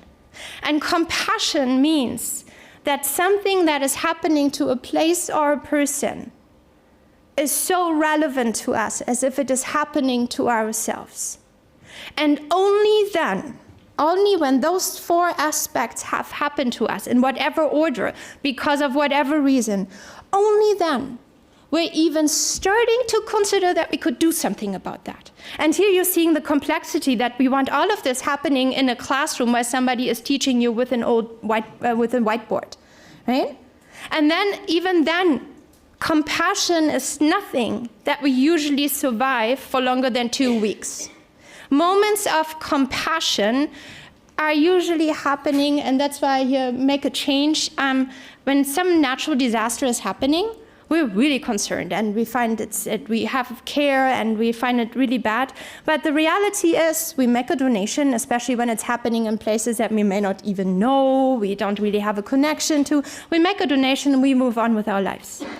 But what we're actually asking for is for people in our education systems to develop a global compassion for people that they may never meet and for places that they may never see, and then change their ways of being. And you can see how complex that is. And that's where we have the opportunity, we even need to start thinking about self-compassion, right? To practice compassion. How do you practice compassion? You start practicing compassion even beginning with mindfulness. So again, it's very hard. And so now we maybe as an individual be at this point and think, okay, now I really want to change something. Now comes another step, because alone it often feels overwhelming, so we decide, oh no, this is too complicated. Again, we move on with our lives. Now comes the next point, and that is the way and learning how to act collaboratively, how to act together, how to find like-minded people, and also, and that is my example here, how to develop agency. How can we move from having an informed opinion about something to becoming an advocate for something, for some topic, whatever it is, if it is climate change, if it is migration, inequalities, but how to move from knowing about it and feeling a sense of urgency that we want to do something about that to actually moving in a group. Those 5 aspects, all of these need to happen in all of us and need to happen within the education system, so we're even creating a collective ability to do something and to change ways. And even then, in so many cases, it is so overwhelming that we don't do that. And that's why, and here I'm drawing the full line, and that's why global citizenship is such a beautiful concept to move forward and to focus on, because it teaches a sense of belonging. It teaches the sense of interconnectedness, the interdependency. And as I said earlier, we need to respond to the global risks. Yes, this is important, but we also need to be able to create meaning for individuals and also create meaning as a group. And this is where the interconnectedness, the identity, belonging are so important. So we feel a sense of agency, but also a sense of ability that we can actually make a difference in people's life. And this is the sense that we want to instill in our education systems, but also in the community. And that's why non-formal learning and informal learning, all of these conversations that we're having here are so very important. And as I'm starting to close, where do we go from here? You've heard the 5 stages of transformation: knowledge, critical skills, sustainability skills overall, experiential exposure, developing compassion, starting to act collaboratively and together. You see all of these elements, they all have to happen. And you've heard elements of that in the first panel, and also in the opening we've addressed these. We need to now look back at, like, what is my role? Am I a policymaker? Am I a teacher? Am I a lifelong student? Am I someone who other people listen to because I'm a community influencer? And find our themes. Where can we influence that in that transformation that needs to happen in so many levels? And how can we all find our role in this and let each other know that we're working on this? And bringing back the idea of networking as we are together. Right? And as I appreciate, and that is my 2 cents of advice, as I did research in my PhD over the last 30 years of education for sustainable development, since 1992 into 2025, I looked at all of the aspects that happened, or the education development that happened within the UN. What I found repeatedly was education is always early at the table. And for some reason, afterwards, we always become the forgotten priority. So whatever we do as we are looking into the post-2030 agenda, it's great to be early, but we need to make long-term plans to remain part of the conversation and be part of that ongoing conversation over the next years, because transformation is a huge, powerful tool.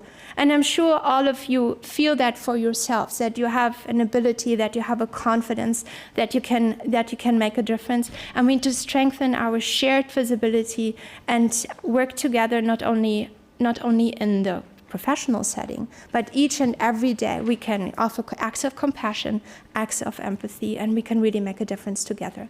Thank you very much.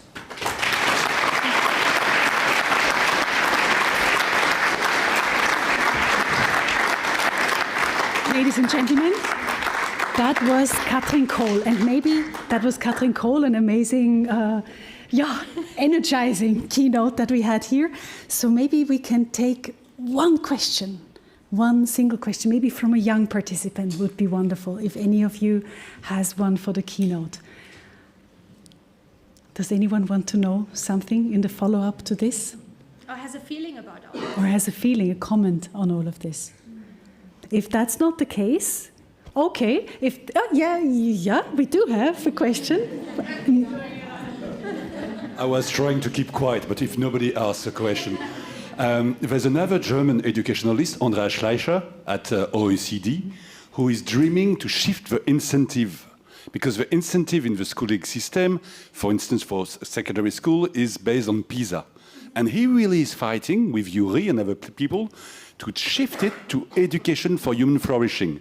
So there's a new framework coming out in a few days, but he knows that it will take years, because from convincing Estonia and Finland, Canada and Singapore, that's okay. We also work in Bangladesh or in other countries in adversity, but how do we make sure that UNESCO and OECD and other players do work together to make this happen? Because it is a shy and interesting shift. If you shift the incentive, then you can have a lot of impact, because teachers and students and everybody will be aiming at this. I'm stopping there, but I know we're working with Salzburg Global, with Cambridge, with many other people, and there's room for many other networks to join forces with OECD and with UNESCO. I stop there, but maybe you can. Andreas is being quite optimistic for another German also. Yeah, I know, it's very unusual. But I just want to react to the whole PISA thing, because we find ourselves, and also in Ontario and Canada, we're all going back to sharpening the reading and writing and math skills. But for what purpose? These are tools, and global citizenship and education for sustainable development, those are the elements that give it purpose. Why do we want people to read well? Why do we want them to do math well? And we actually found in research in 2016 that in the 18 highest scoring PISA countries, there was research that was done by our UNESCO chair, we found when education for sustainable development and elements of global citizenship were part of the curriculum, also the PISA scores were doing really well, and ESD and GCED were actually improving the overall learning outcomes, and were making it better and more purposeful. And that goes back to we need to create meaning. This is a complicated world, and especially young people are really struggling with a lack of future outlook, and we need to create those opportunities. Thank you, Olivier.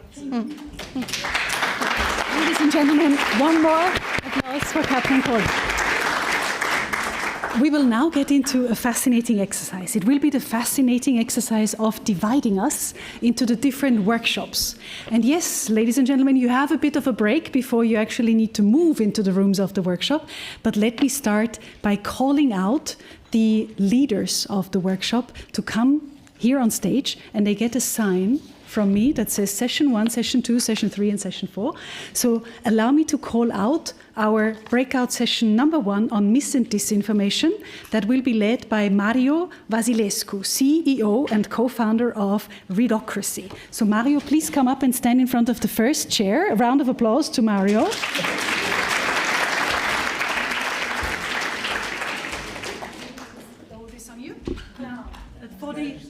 Yeah, you stand.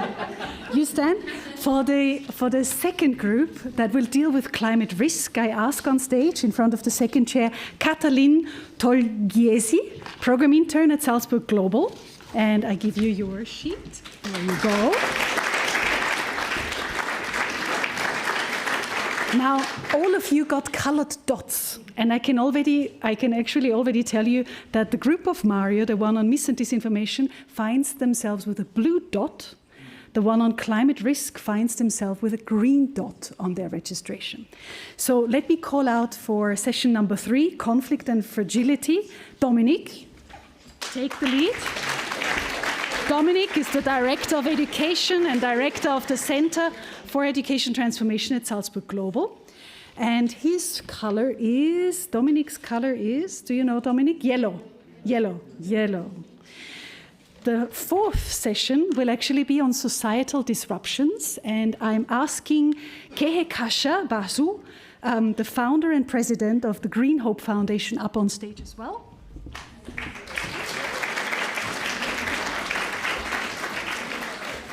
And very fitting, her color is red. So, ladies and gentlemen, these will be your leads. We know that 2 of the sessions will happen here in the Fellows Hall, and these are actually the one of Dominic and the one of Kehekasha. And the others will lead their groups to Schloss Leopoldskron. You are working in seminar rooms all the way over there. So follow Mario if you have the coordinated dot of, what was it, Mario, again? Yours is blue. And yes, follow Katalin if you have the green dot. And with this, ladies and gentlemen, I let you go into your breakout sessions. I would kindly ask you to meet back here with a coffee break. You're responsible to let them for a coffee break at 17:15 sharp. So that's 15 minutes past 5 o'clock. And I say bye at this stage to our fellow listeners and watchers online. But I hope you'll be back because we collect all the beautiful insights from the breakouts. So have fun, network, and please let everyone know what you have bearing in your mind and hearts, because we will want to hear that later. Good luck.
Welcome back. Take a seat. Please do take a seat. We all want to hear what the conclusions are. Ladies and gentlemen, we had fascinating discussions. I sense that the people from the Schloss found their way back, which is great. Everyone, please sit down again. We will now share. This is the famous share out of the sessions that we have been part of. And this share out will actually help us to understand what has been happening in all of the discussion groups. So I'm curious about the results. The breakout sessions have been very enlightening. I was part of one, and thank you to all of the moderators. A round of applause to them. They did a great job to make sense of the multifold messages that came across. We have 4 key people for this segment now, where we share out again. They're the 4 rapporteurs in the various breakout sessions. And let me invite them to sit down on these wonderful chairs up here. The first one that I call upon is from the session number 1, Mis- and Disinformation, Jennifer Ladig, a student from the Management Center Innsbruck. Please take a seat. Then, yes, bravo. Our rapporteur for our workshop session number 2, you find your seat, on climate risk will be Dea Safria, communications intern at Salzburg Global. Please do find your seat. Our next rapporteur will share insights about breakout session number 3, conflict and fragility. And here, a round of applause for Julia Prado Figueira da Silva from the Management Center Innsbruck. And finally, reporting back to us from breakout session number 4 on societal disruptions is Sena Mahapatra, communications intern of Salzburg Global. Welcome. And as you can see, we have a strong, lady rapporteur panel here. And I would like to kickstart and give the first maximum 4 minutes to breakout session number 1. Please. Hello. Hi, I'm Jennifer Ladig. I'm studying international health and social management at MCI in Innsbruck. And I'm happy to inform you about the breakout session Dis and Misinformation, what was led by the CEO of Readocracy, Mario Vasilescu. And he was comparing information that we get, like a food diet, like an information diet. So what we eat is also what we care to eat is also what we should care to get informed about. So about the first question, that was how can global citizen education play a role in turning misinformation into a catalyst for transformation? We worked out that we have to rethink how we consume information, and that is highly educational. And therefore, we must empower how to consume information critically and make awareness of it. The second was how can learning be connected to real-world action so individuals can turn awareness about mis- and disinformation into transformative action in their communities.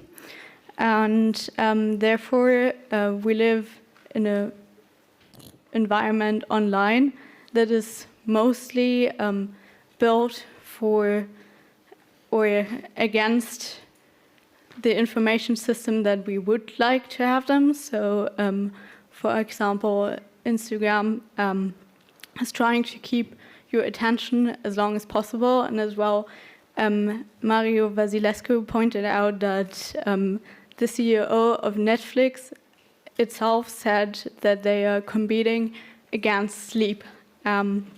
So what we were working out is that you should use social media platforms to fight against that. So fight fire with fire. We could use social media platforms as well to share good things, also for especially young people, that a lot of them want to be influencers, that we can motivate to do good things by influence others.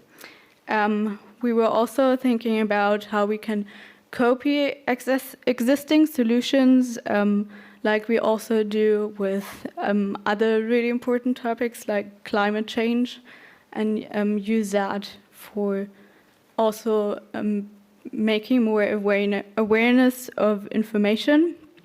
In conclusion, we pointed out that combating mis and disinformation is not only a technical problem, but also on the educational side. And if we treat consumption of information as we treat a diet, we can build healthier minds. Thank you.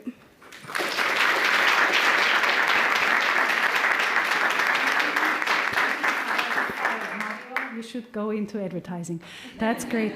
So breakout session number 2, what were your findings? Over to you, Dea. Thank you so much. So in our session, we talked about climate risk.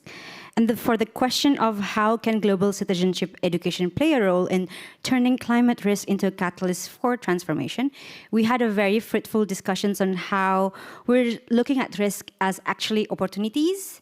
And we can see that education is the nexus and the center of forming the essential link between the individual, the society, and the institutions.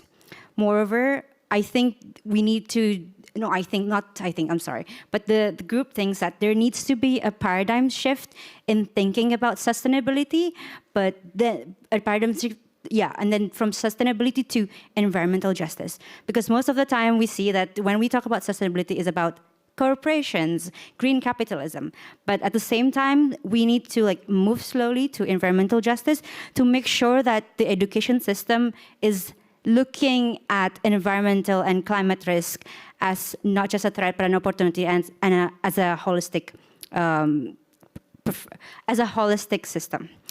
And then we had discussions about localizing solutions and empowering agency. And this is very interesting because most of the time we are unaware about the implications of climate risk, climate crisis in other places in other parts of the world. So we need to see how we can create some sort of exchange, educational exchange, so that we realize and create that some sort of compassion towards ourselves, towards our environment, and to understand that it's happening, and it's not just happening in the global south, but also in the global north. And so there needs to be a whole ecosystem that we have to foster, because if there's no exchange of ecosystem, then there will be no exchange of ideas, lived experience. And moreover, if we want to see this as an opportunity, we need to be optimistic. And then we moved on forward for how can learning be connected to real-world action. And the top key messages in this part of the session was we need to shift learning from the education institution to a collective action, and to something that is we're working at a community level. And we also need to expand the education scope, not just what we learn in school, but how we can incorporate it into our everyday lives. And it's about lifelong learning skills. And also we need to also have meaningful youth participation when we're creating policies that tries to address climate crisis. And on top of that, we need to limit the lobbying power by by corporate for this policies that is created by the government that is actually eventually creating climate crisis. And the next we have what policy change, reform, or enabling condition should be prioritized in the post-2030 education agenda to mitigate climate risk. And we need to see climate as an overarching theme and not just one part of it, but not just education, but the whole part of what we are going through.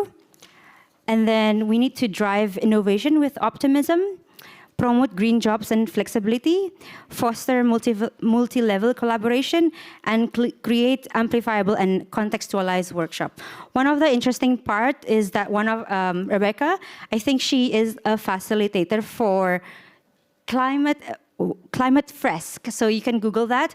Climate Fresk is a 3-hour workshop that you can take, and then you can become also a facilitator in your own community. And from there, they're actually leveraging emotional reset to create actions that we can do, especially after experiencing, let's say, a climate crisis or enduring suffering climate problems and so on. So I think that's all from us. Yes, sorry. I'm sorry.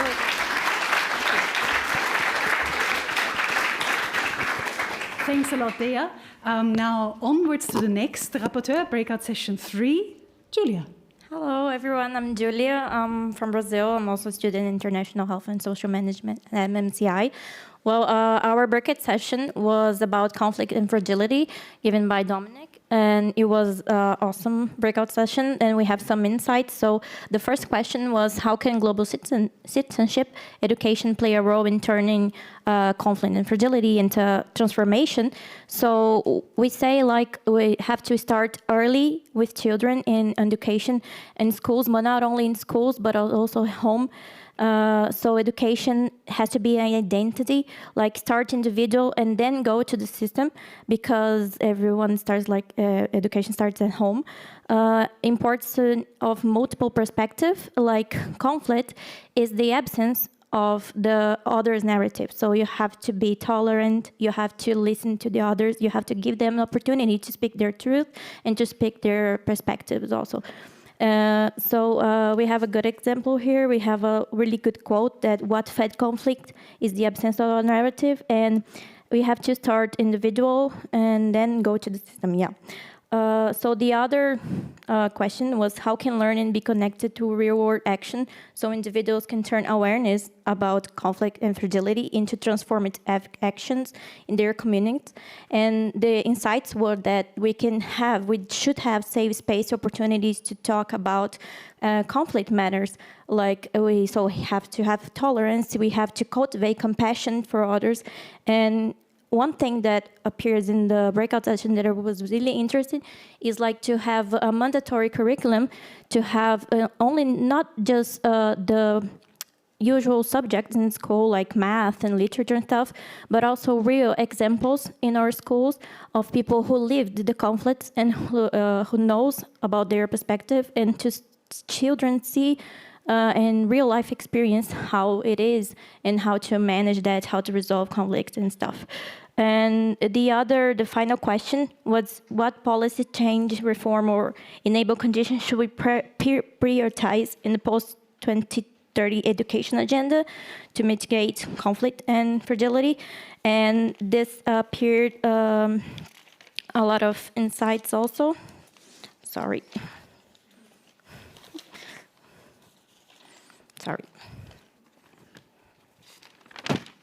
So this to be mandatory at curriculum, have like real life experience, teaching also the educators and the teachers and train them to have a safe space to talk about conflicts in education and to able to talk about critical issues, like without being having a violence space or having actually a safe space.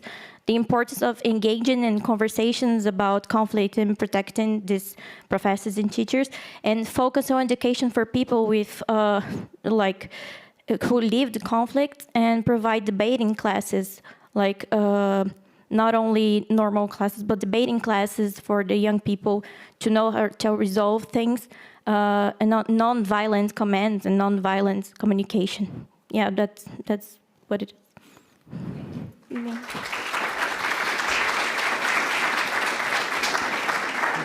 Round of applause for Julia. You even managed with just 3 minutes and 20 seconds. Wow. Breakout session number 4. And Sneha can report back to us what was the findings, what are they on societal disruptions. Over to you. Thank you. So Okay.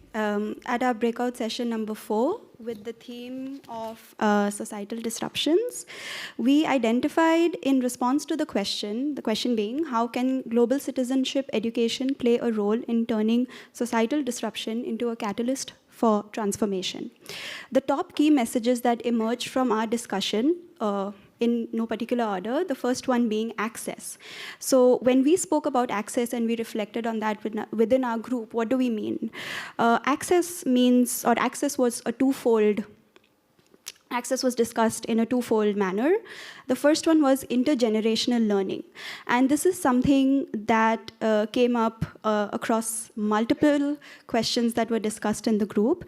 And one of the key points that was emphasized was when we speak about gaps that people feel across generations, people are feeling a growing sense of stress in how they're able to understand and express themselves within their generations, but also with generations that are perhaps 2 or even 3 years younger or older to them. The next point we discussed was about education and the education avenues being formal and non-formal.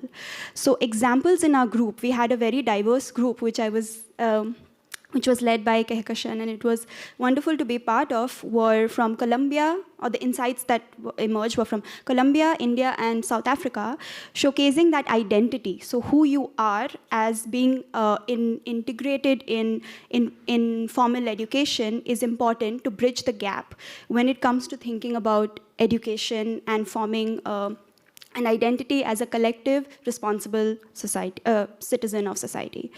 The next question was, how can learning be connected to real-world action so individuals can turn awareness about societal disruption into transformative action within their communities? The top key messages that emerged from here were, first, we need to go beyond school. What does this mean? First, lifelong learning for everybody.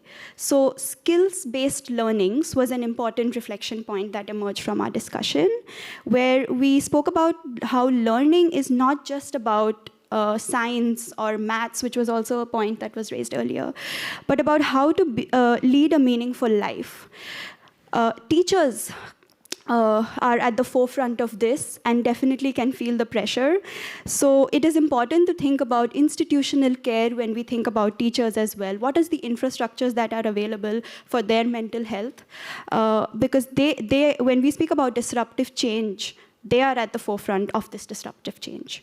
And finally, to wrap up, our last question, which was what policy change or reform it can be an enabling condition, and it should be prioritized in the post-2030 education agenda.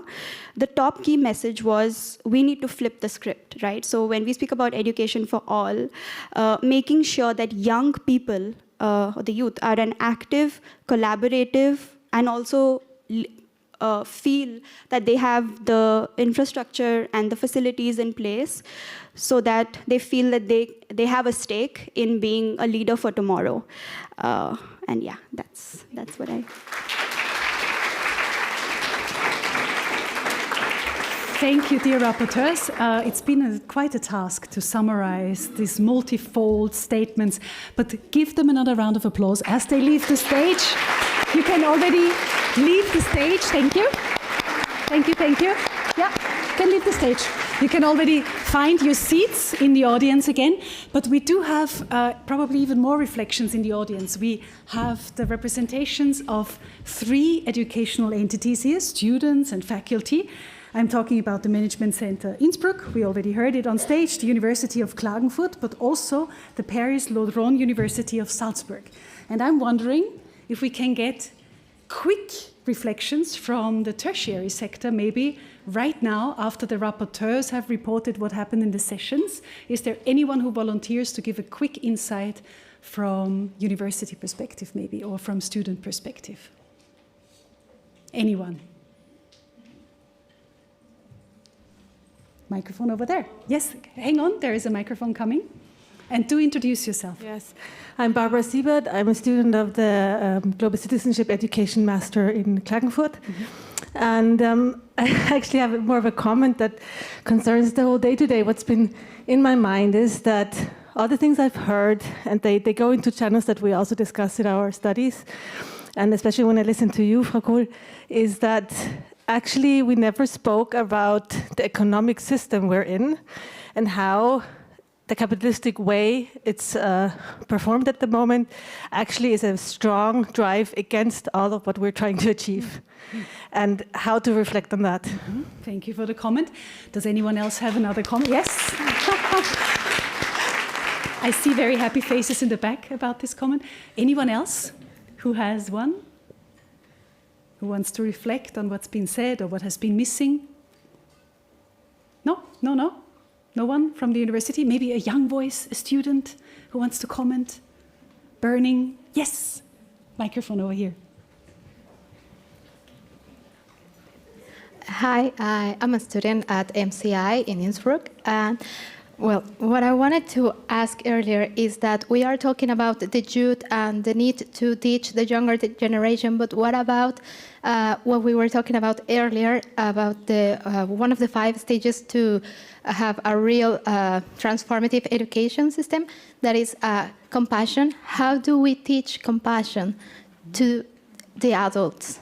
Because we are talking about that education and learning process starts at home, and we are always thinking about the younger generation and the ones that are starting their lives and starting their path, but what about the ones that are here right now? How do we shift their mindset? That's what I wanted.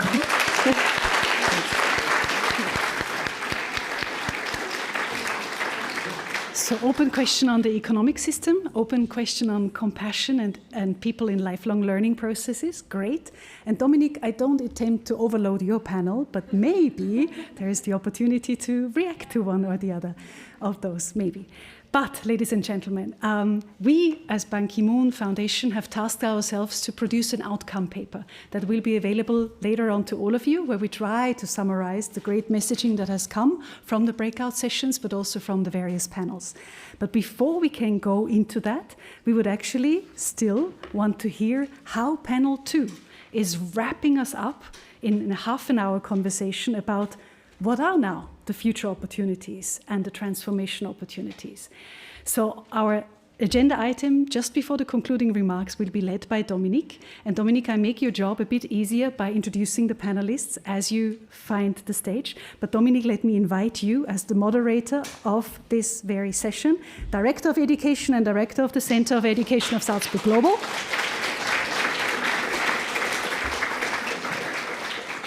The panelists that will join him are Kehekasha Basu, founder and president of Green Hope Foundation. She's also, I tell you before you applaud, the recipient of Canada's Meritorious Service Medal. And at Green Hope Foundation, I learned that she has empowered over 500,000 people in 28 countries, transforming sustainability education into grassroots action. Please, Kehekasha. We also have another panelist, Gloria Figuera Ortiz, General Director, San Jose de Las Vegas School in Medellin, Colombia, who is an initiator of the Medellin Challenge, and she will tell us more about that. It's a school-to-school collaboration that designs solutions for SDG-related challenges. Welcome.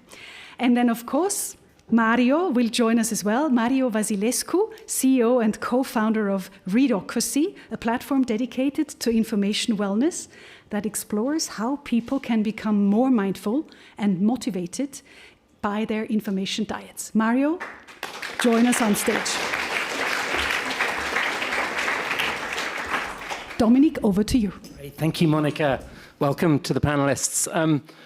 So there is a quote which is often attributed to Winston Churchill, which goes something like, I've sent you the 10-page version of this because I didn't have time to do the 2-paragraph version. What we're going to try and do with this panel is the 2-paragraph and the distilled version of an immense amount of work that the 3 panelists are involved in, and how their different projects and their different organizations interconnect and complement one another. But to begin, and as an opening question, and Monica has done a lot of the work for us by introducing the 3 panelists, we know that teachers and students and everybody else who is here in the room, lead incredibly busy lives and are incredibly busy people. And so by way of opening, each of our three panelists is going to set out their stall as to why they should have a monopoly on your attention for the next 30 minutes. And so we're going to start with Gloria, we're going to then go to Mario, and then we'll go to Kekeshan. And as moderator, I am going to actively practice what Priya Parker has described as generous authority. So we only have 30 minutes. And if any of the panelists is speaking for longer than their allocated slot, then with the utmost respect, I will interrupt you and ask to move on to the next, okay? But for this first round, Gloria, if you would kick us off, please, and say a bit about your work. Thank you. Thank you so much. I'm so happy to be here. I'm Gloria Figueroa from Medellin, Colombia, and I'm representing a big community of practice because that's what we are doing, bringing a different kind of education, thinking outside from the system, and that's San Jose de Las Vegas organization. We have schools, students, we have a club, sports club, but also we have a non-formal education, which is one of the ways to change the education system that we have. We have put young people into the centers to listen to their voices, and especially declaring ourselves lifelong learners. Because all teachers, I am a teacher, I am an English teacher, and then, well, I started to do that, but I was taught to teach. And then maybe the time has changed a lot.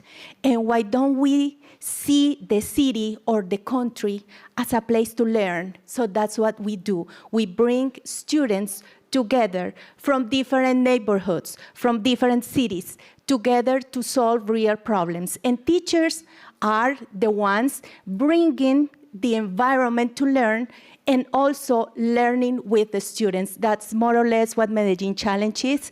And did I do it well in just That was so perfect. It was perfect. So perfect. And you have set a high bar for the others to follow. So, Mario, tell us why you're here and why did you make time to speak with this group and why should they be listening to you now? So I'm the CEO and co-founder of Readocracy.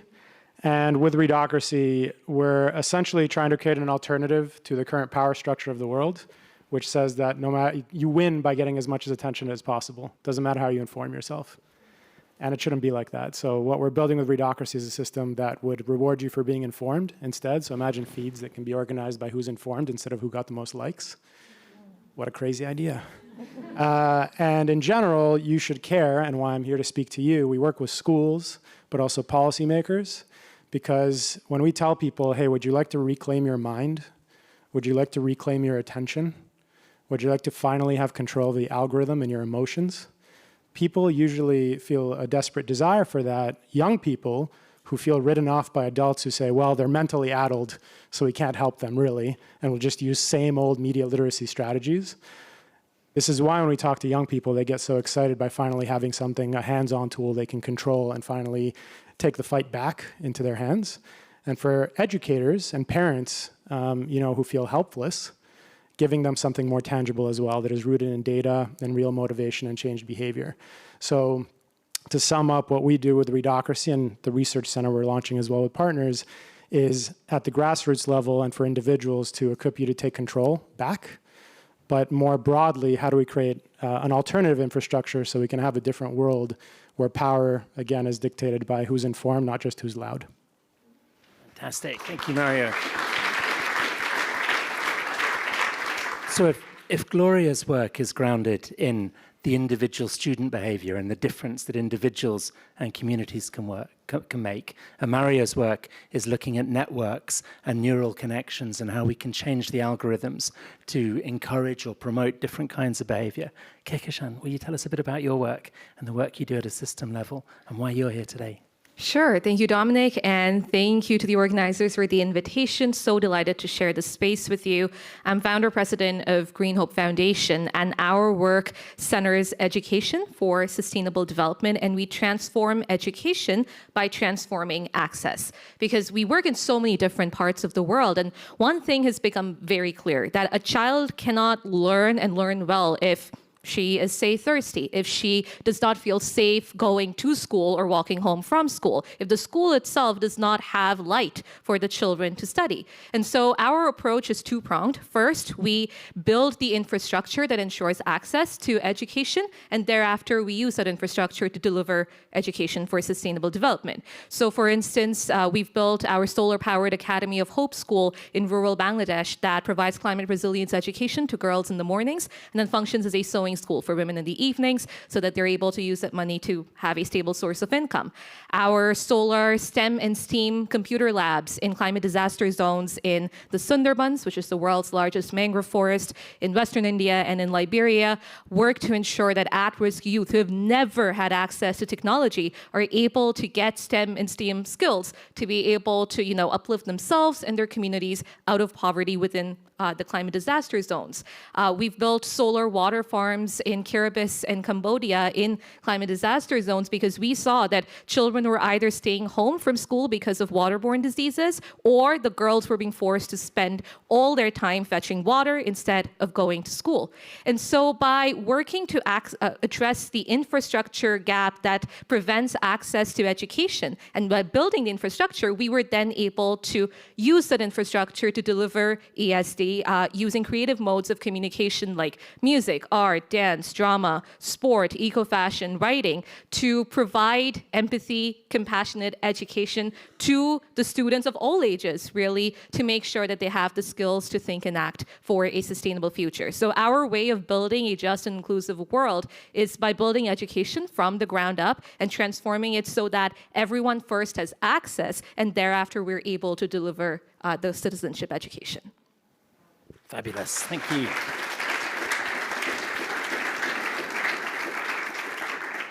So we have three very different approaches here, working on the individual, working on the online and networks, and working at a system level and infrastructure.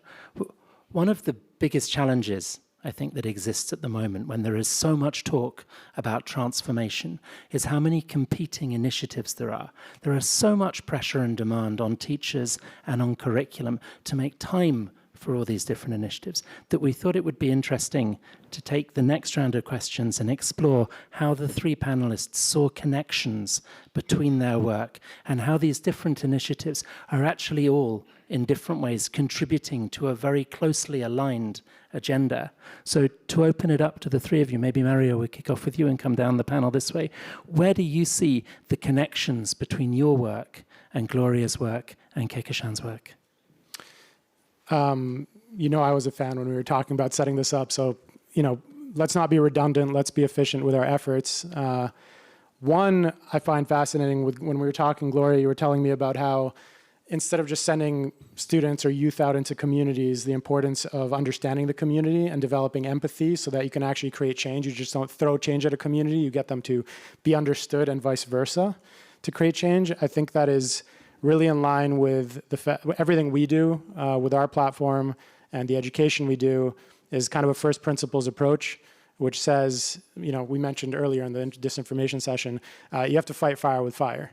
And you have to understand where people are and the stresses they have every day, because if you just teach them theory and expect them to change and to remember to behave better without giving them more deeper motivation, then it's not going to happen. So I thought this more pragmatic approach was like an overlap. And then with Kekeshan's work, obviously with a pragmatic approach again to climate education and climate change and uplifting people, one of the big efforts we use to help people understand change is mapping the information environment onto the physical environment. And everybody knows they should protect the climate and not litter and respect the collective physical space you have together, but helping people understand that in a collective sense. So what is the information environment we share together? What does that look like? And what should be the role of limiting polluters, or yourself not being a polluter or somebody who litters, and making that connection to help educators bring that point across, and also helping people themselves have more motivation to behave better. Whereas right now it's kind of, there's no opportunity cost to being disrespectful online or wasting your time. So I think there's a connection there to environments, but the intellectual environment versus the physical environment. Great, thank you, Mary. Gloria, how would you connect your work with Medellin Challenge to the other panelists? Yeah, I want to just refresh that 2 years ago we were here also talking about the importance of democracy and about the info and what's happening. And then the last year was the big election process in Europe. And we were discussing that. And I remember Mario bringing a lot of ideas, and that moved us a lot to bring the idea for the city to have a movement of young people taking communications for themselves. So bring solutions to use the media and talk and bring their voices and even listen to their opinions. So that has inspired us a lot also in the Medellin Challenge, because the challenges that we have are also related how we are using info and if we are making real decisions for our future. So we need to bring all that environment to our kids to know the real situations, taking them to the cities, make them speak and listening to them. And thank you for bringing that to us as a student, saying, adults, could you please bring compassion also to us and listen to us? Yes, that's what we have to do and what we have been also doing, listening to them. And then, of course, we need to keep on bringing solutions, but not only solutions because some people think it is needed, but it is because we are living all that kind of climate actions, climate change, and we need to bring actions to daily life. So what you're doing is bringing knowledge about how to solve real problems coming from real situations, and that's also related to Medellin Challenge in this case. Thank you, Gloria. Shan. I think one of the best parts about working in the space is that there's always so many different types of intersections that do exist. I think, Mario, what you were talking about in your opening remarks about, ensuring that people who are actually informed and have the knowledge are the ones with the spotlight is on them versus those who are just speaking for speaking's sake and they get all the likes. I think there's so much of misinformation and disinformation out there that unfortunately the people who are trying to get that attention, they're the ones people are focusing on versus the very real everyday, not flashy at all actions that are being undertaken at the ground level. That's not being focused on at all because, well, it's not flashy, is it? It's everyday hard work. So I think ensuring that we're able to bridge that gap and make sure that the focus is on the success stories on the ground and ensuring that the voices of those who are most often left behind are heard. I think that's really important. And I think, Gloria, with the work that you do as a teacher, ensuring that your students have the knowledge and skills to be able to take actions in their daily lives. I mean, we work with so many young people all across the world, and I think that's so important to instill in them that they have the change-making potential, that they have the power to create change, and hearing it from educators and teachers who they spend so much of their time with. I think it's that kind of understanding is so very important. So I think that working within the space, there are always interconnections. I think it's important for us to be able to recognize that at every step, so that we're not working in our siloed environments, but understanding that education cannot thrive in isolation. We need solutions from literally all across the world and across different ways of thinking to make sure we are able to empower and uplift everyone to be able to live their best lives. And that's kind of how you started the initiative, isn't it? Because you were 12 when it began. Would you say just a little bit about the kind of genesis or the origins? For sure. Because it's a remarkable story. Thank you. Yeah, so I was invited to speak at the Rio +20 Earth Summit, which in 2012 at the time was the largest sustainable development conference. And there were 50,000 delegates, but only 5 people under the age of 18, me being 12, I was one of them. And as I looked around, I saw that children, young people, women, people from underserved communities were severely underrepresented in a forum that was supposed to be discussing the future we want. I mean, that's the outcome document of Rio. And so on my return home, to address that lack of inclusivity, I founded Green Hope Foundation to ensure that we were able to provide a platform of learning that turns into ground level action. And that can be literally anyone. Everyone has that change-making potential, and I wanted to be able to provide the platform for people to be able to harness that. And so now, 13 years later, we work in 28 countries with over 500,000 people. Great. Incredible.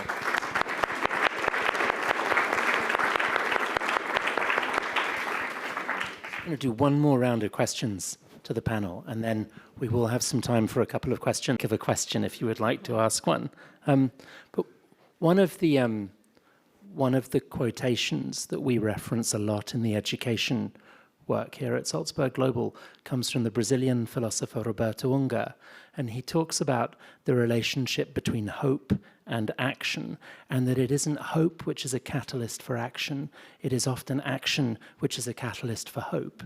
And so I would love to hear from each of the three of you the sort of most exciting impact story that you've heard from your work in your respective areas of work.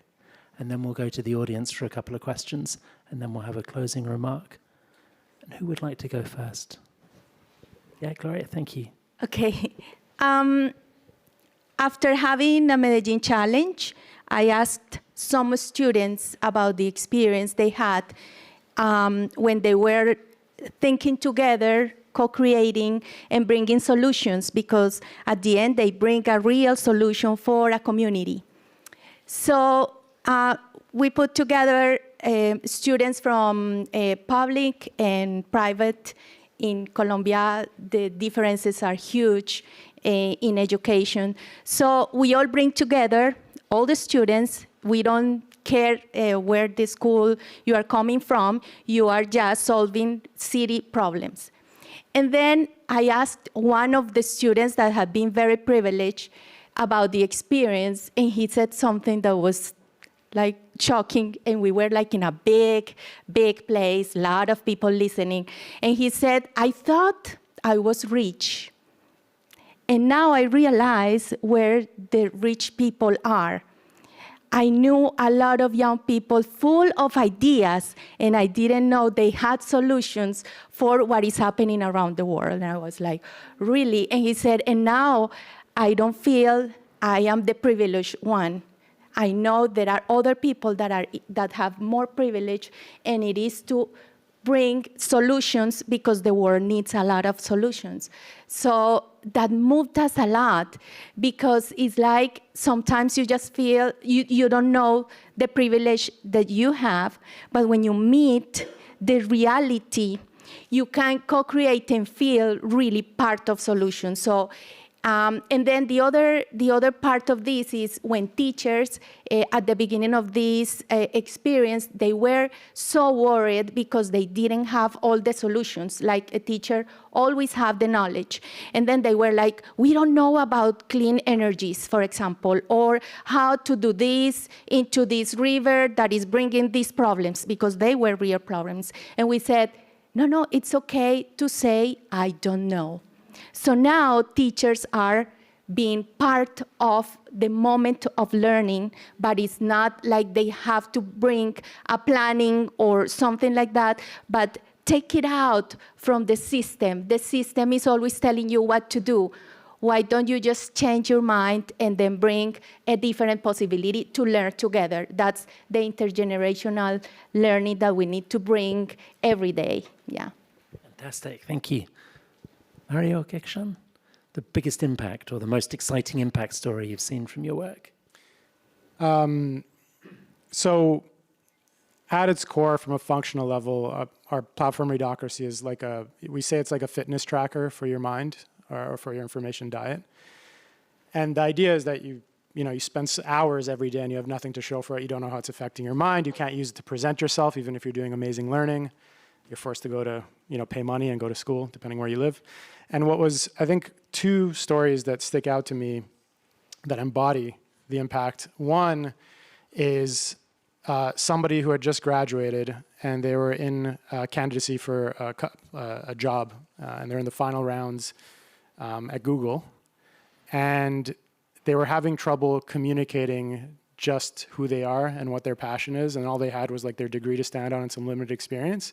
And it was amazing to hear that somebody was able to close a job like that. And we've heard lots of experiences like that where people who felt like they weren't represented properly because you are so much more than your degree and your limited job experience could finally present to themselves, hey, like these are all the things I'm interested in, my proven passion, and being able to get a chance that way. And actually working was incredible. The second one, briefly, is the mental side. So, typically you spend all this time online and you have no stats. Nobody's going to shame you. You don't have any metrics. You just waste your time and wonder why you feel bad.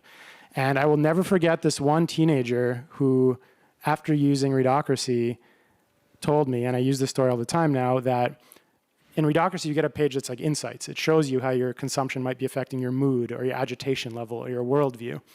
And he said that up until that point, he didn't have a concrete idea in his mind. It was just like a fuzzy idea of wasting your time.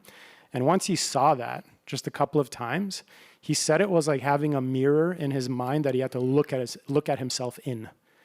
And it changed his decision-making when he'd open something and say, I don't want to look at myself that way when I think of myself.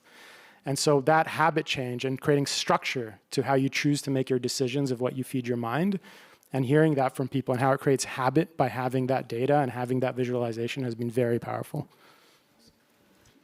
So since our work is very, very intersectional, and it's all about addressing the multiple intersecting root causes that cause a lack of education. So, one of the things that we've been doing for the last so many years now is ensuring safe spaces for women and girls, especially in climate disaster zones, so that they can access learning institutions. So we've built like solar streetlights in Cambodia, in Bangladesh, and in Liberia, and focusing on the community, the floating village that we work in Cambodia. That was, one of the main kind of problems there, with children and girls especially dropping out of school as a result of not feeling safe walking to their school and walking back in the evenings. What we also saw was what I mentioned earlier about children being forced to stay home because they were sick as a result of waterborne diseases.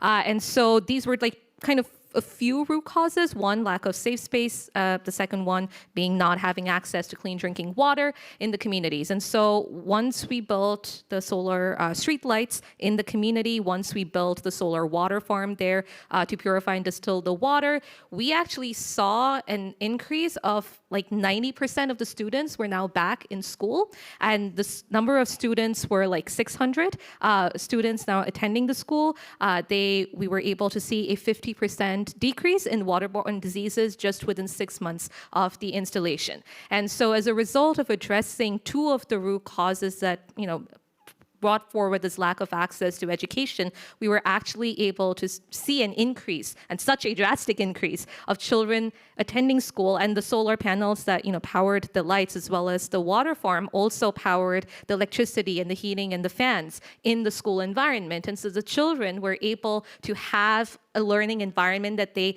felt happy in, that they were comfortable in, and thereafter we were delivering that empathy education using creative modes of communication. So I shared this as one of our best success stories because again, it's never just about addressing one problem. It's you have to put forward solutions that address all of these intersecting challenges, and then you will be able to see, happy, thriving, not just children, but the families and people as well. Brilliant, thank you. So you've got really good examples of the actual real-world difference these projects can make. Let's take a couple of questions from the audience. Yes, please. Just wait for the microphone. It's coming. Thank you. This is probably a question more for Kehkashan and Gloria.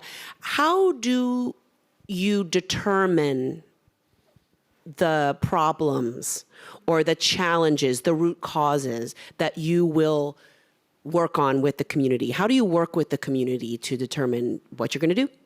It's a great question, Stephanie. Thank you. It is a very difficult question. How long do I have to explain this? Until midnight. No, it has changed every year. At the beginning, we gave them the problems because we are adults and we are the teachers and the system. But later on, we have found out that they already know the problems.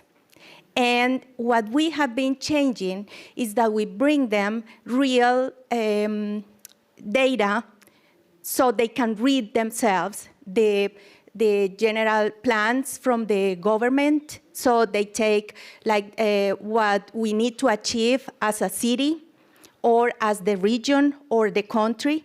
So they are learning together to read how the achievements that we have in general, the SDGs or the inner development goals. We also work with the inner development goals. So they have to read the whole world, then bring it to the community, and they have interviews with the community. So they go and interview. The principle of this is to ask the right questions. So they read, they know how to write a question, to choose between 20 people, a question for the community is very difficult. That's a lot of work together. So that's why it is very important to know how to work collaboratively. That's something that we really do very well. But also, the biggest challenge of bringing the problems is that sometimes we adults are so afraid that they discover some problems that we are not aware of or that people don't want to talk about. And then you are like, oh my God, what am I going to do with this problem? So that's why we have an ecosystem of people from universities, because they need scientific information. It's not only just bring an idea to solve something, but we have people from universities, from enterprises also being part of the problem, and the community. I mean, we have leaders from each community that join the team, and it lasts 4 months. We start first day, they co-create and bring the problem. They are all related to the SDGs. They always choose the SDGs they are working on. And then there's another phase that is in online. So they co-create sketches and do so many things online, and they have people from other places, experts, bringing them knowledge, including teachers. Teachers also learn there. And finally, they get together to have like a prototype. So they present the whole solution to the community again, not to the school. We don't do that inside the school, but outside the school. Very long. Yeah, for us as well, it's about driving the solutions from the ground up. It's never a top-down approach because we work in so many different countries with so many different cultural contexts as well as knowledge systems. Our members are from the very communities we work in, and so they are the ones who are aware of actually the problems that they're facing, and they're the ones who then work not just within their environments, but also with fellow young people from across the world to discuss challenges and then localize them at the ground level. So it's very much driven from the ground up to identify the root causes. And since they speak the local languages, since they're part of that culture, they're able to better understand as well what the needs of the community are. And then, of course, all around the world, we're there to provide that support to make sure that we're able to kind of create that change and fight against the obstacles that obviously come our way, because there's always going to be obstacles if you're trying to create change. But yeah, ensuring that it's never a top-down approach is it's very important for us. And we've been able to see that if someone was like, oh yes, let's go plant, this is just an example, plant mangroves all around the world, and we're going to start doing one in Hawaii. And our members there were like, okay, you can plant mangroves in Kiribati or in the Sundarbans, but in Hawaii, they are invasive species. So if someone, and this was someone from one of the largest corporate companies in the world, I'm not taking their name, but yeah, I was like, you can't say stuff like that. And that's what happens if you kind of use a top-down approach. But if you are doing it from the bottom up, you realize that, yeah, it's all about understanding local contexts. And sometimes, the same solution that you think of, it might be different in different parts of the world, with mangrove restoration being good for some parts of the world, but not in others. So yeah, doing it from the bottom up is absolutely crucial. So for each of the three of you, your work makes a massive difference to people's lives. We have an audience, an amazing audience here of active, engaged citizens, potential change makers. To close us out, what's the one key takeaway that you would ask everybody here in this room today to think about doing that they could take action on as a result of having listened to the three of you? And that's how we'll close out the panel. And we'll just come down the line. So Maria, if we start with you, please. Let's move beyond theory to action. Don't just educate people to protect themselves. Teach them to be activists. Give them agency, whether that's with tools or frameworks or lessons that actually help them step forward instead of just doing a very theoretical high level of protecting themselves. It's not working. We're up against companies. We talked about capitalism before, but in the digital space, even worse, we're up against companies that are designed by the smartest people in the world to steal your mind. And we need something deeper and more intrinsically motivated than just some theory and some high-level lessons. It's a good start. We need to go deeper. Thank you. Gloria. If you are a student, speak up, even if your voice shakes. That's something that I have been learning lately. And it is that it's not enough that adult people say, yes, please, young people, speak. But we really need people that are strong to speak up. So students, do it. I saw very good students today, so yeah. I'm so proud and happy to share with you. And if you are a teacher, declare yourself a lifelong learner. That's a very good way. Thank you. And if, last. And if you are a leader, you please bring collaboration. That's the only way to do it, collaboratively. Good stuff. I would say that change isn't just about skill, it is about intent, waiting for the next policy or for someone to come up with a solution for you. Like at this stage, we can't afford to do that anymore. I think every single action, no matter how small you might think can make a difference. And I think that especially for the young people and the students, I think so often we're told, we are the future generations. No, we're not. We are the present generation. And I think that ensuring that we see ourselves as being the change makers and being the leaders of not just tomorrow, but of today is absolutely crucial. So don't wait for someone else to do it for you. Take that extra step and walk that extra mile to get the future and the present that we want. Fantastic. Thank you. So to try and summarize all of that, I think one key point is that the aggregation of individual actions can make a massive difference. And we've seen that through the three panelists' work. And secondly, that for any of us to have legitimacy to talk about system transformation, it needs to begin with personal transformation. And there's a key takeaway from everyone on the panel to think about personal transformation. Would you please join me in thanking the panelists one final time for a great discussion?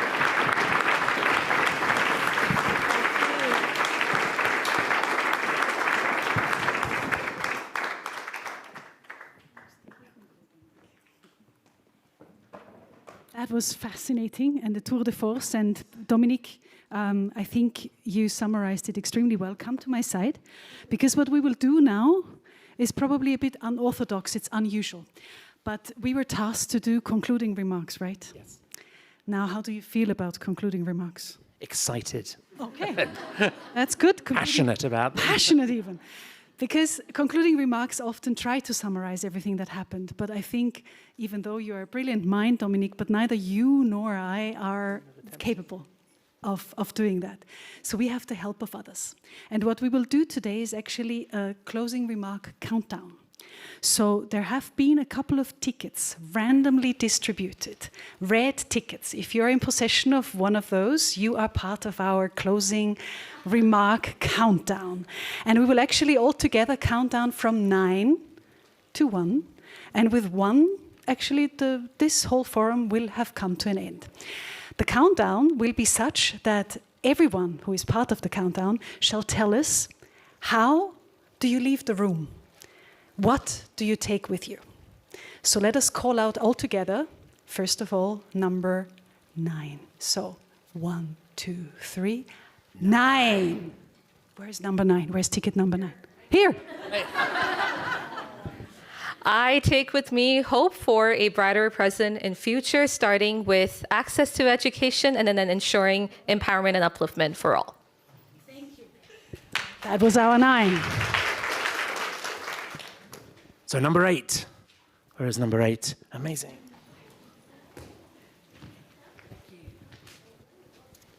So I leave this room inspired, and what marked me the most was Professor Hopper's comments on how the absence of deep thinking, humility, and compassion has caused deep humiliation, and the importance of embracing traditional knowledge that has been pushed aside.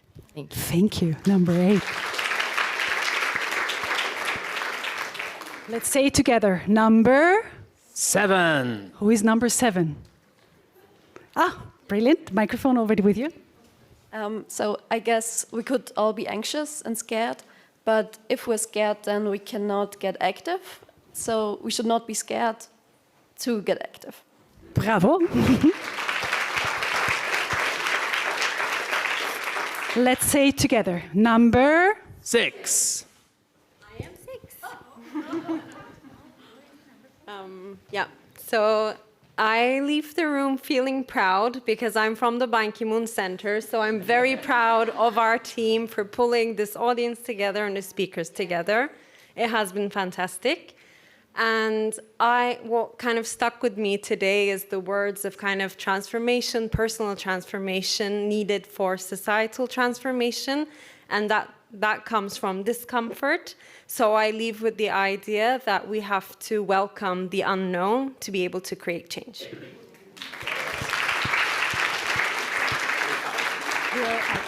You were 6.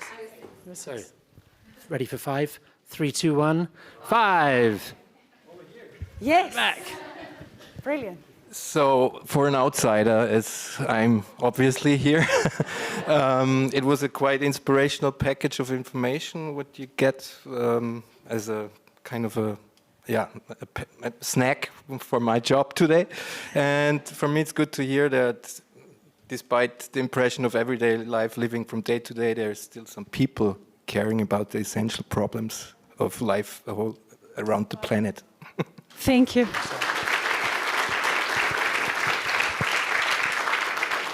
Let's do the 4. Yay.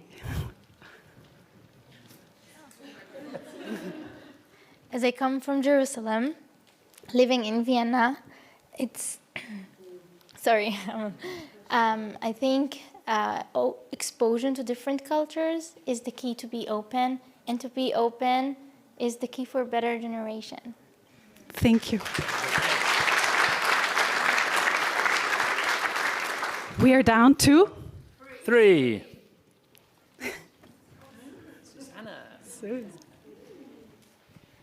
Hello, my name is Susanna and I'm also from the Ban Ki-moon Center. Basically, I feel very hopeful when I look at the entire crowd, at the speakers, at the audience today. And it was mentioned on panel 2. And for me, this forum is a reminder that we all have the potential to be change makers. And I really hope that you all maybe, got inspired, have some new questions that were raised. Maybe this forum gave you some answers and also some new ideas and tools that you can, use for your own learning and teaching experience. Thanks so basically, so basically, as I'm also part of the Ban Ki-moon Center, and as this is now the kick-off of the entire Salzburg Global program, I just wanted to also, for the speakers and the participants basically joining the further program, remind you that there will be a reception at 6:30 at the Great Hall, and also a dinner at 7:30 at the Marble Hall where we had lunch. Thank you, Susie. This More applause. than one sentence. This applause goes to you. Susie is a mastermind behind all of us getting together here. So special applause to her for her great work. Now. Hey, we're almost there. We're almost there. So, 2. 2, over there. I think I'm discovering a secret German nature, because I take from the keynote speaker a difficult realization, the one where, in learning we look at the problem and hopefully once we see it, we learn and we don't repeat it. Where I've heard that actually again and again, we get excited about new agenda and then it goes away. So that's quite of a sad realization. But but there's a hope, so maybe I'm not completely German. There is a hope to it that the beginning of solving a problem is knowing that there is one. And for me, that question really opened a very important question: is how can we do it differently? And in that discomfort of not knowing, of uncertain future, is also facing questions we don't know how to do it. So the only way I think we can do it is talking together and facing discomfort together. So that's what I leave with. Thank you. Thank you. All right. And that, ladies and gentlemen, leads us to the final number 2. 1. And who has the ticket? Yes! Yay! My favorite quote about education, which I hadn't thought of for about a year, I think, is by the German philosopher Hannah Arendt, who said that education is the point at which you decide if you love the world enough to take responsibility for it. And I think what we've heard repeatedly across today from the panels and almost every conversation is people who are stepping up and taking responsibility to bring about change and make a better world. So it's been an absolute privilege to be part of this today, and thank you to all of you for making it such a rich experience. Thank you. This closes the Forum 2025. Continue to be with us, network, and onwards and upwards in the Post-2030 agenda. Thank you.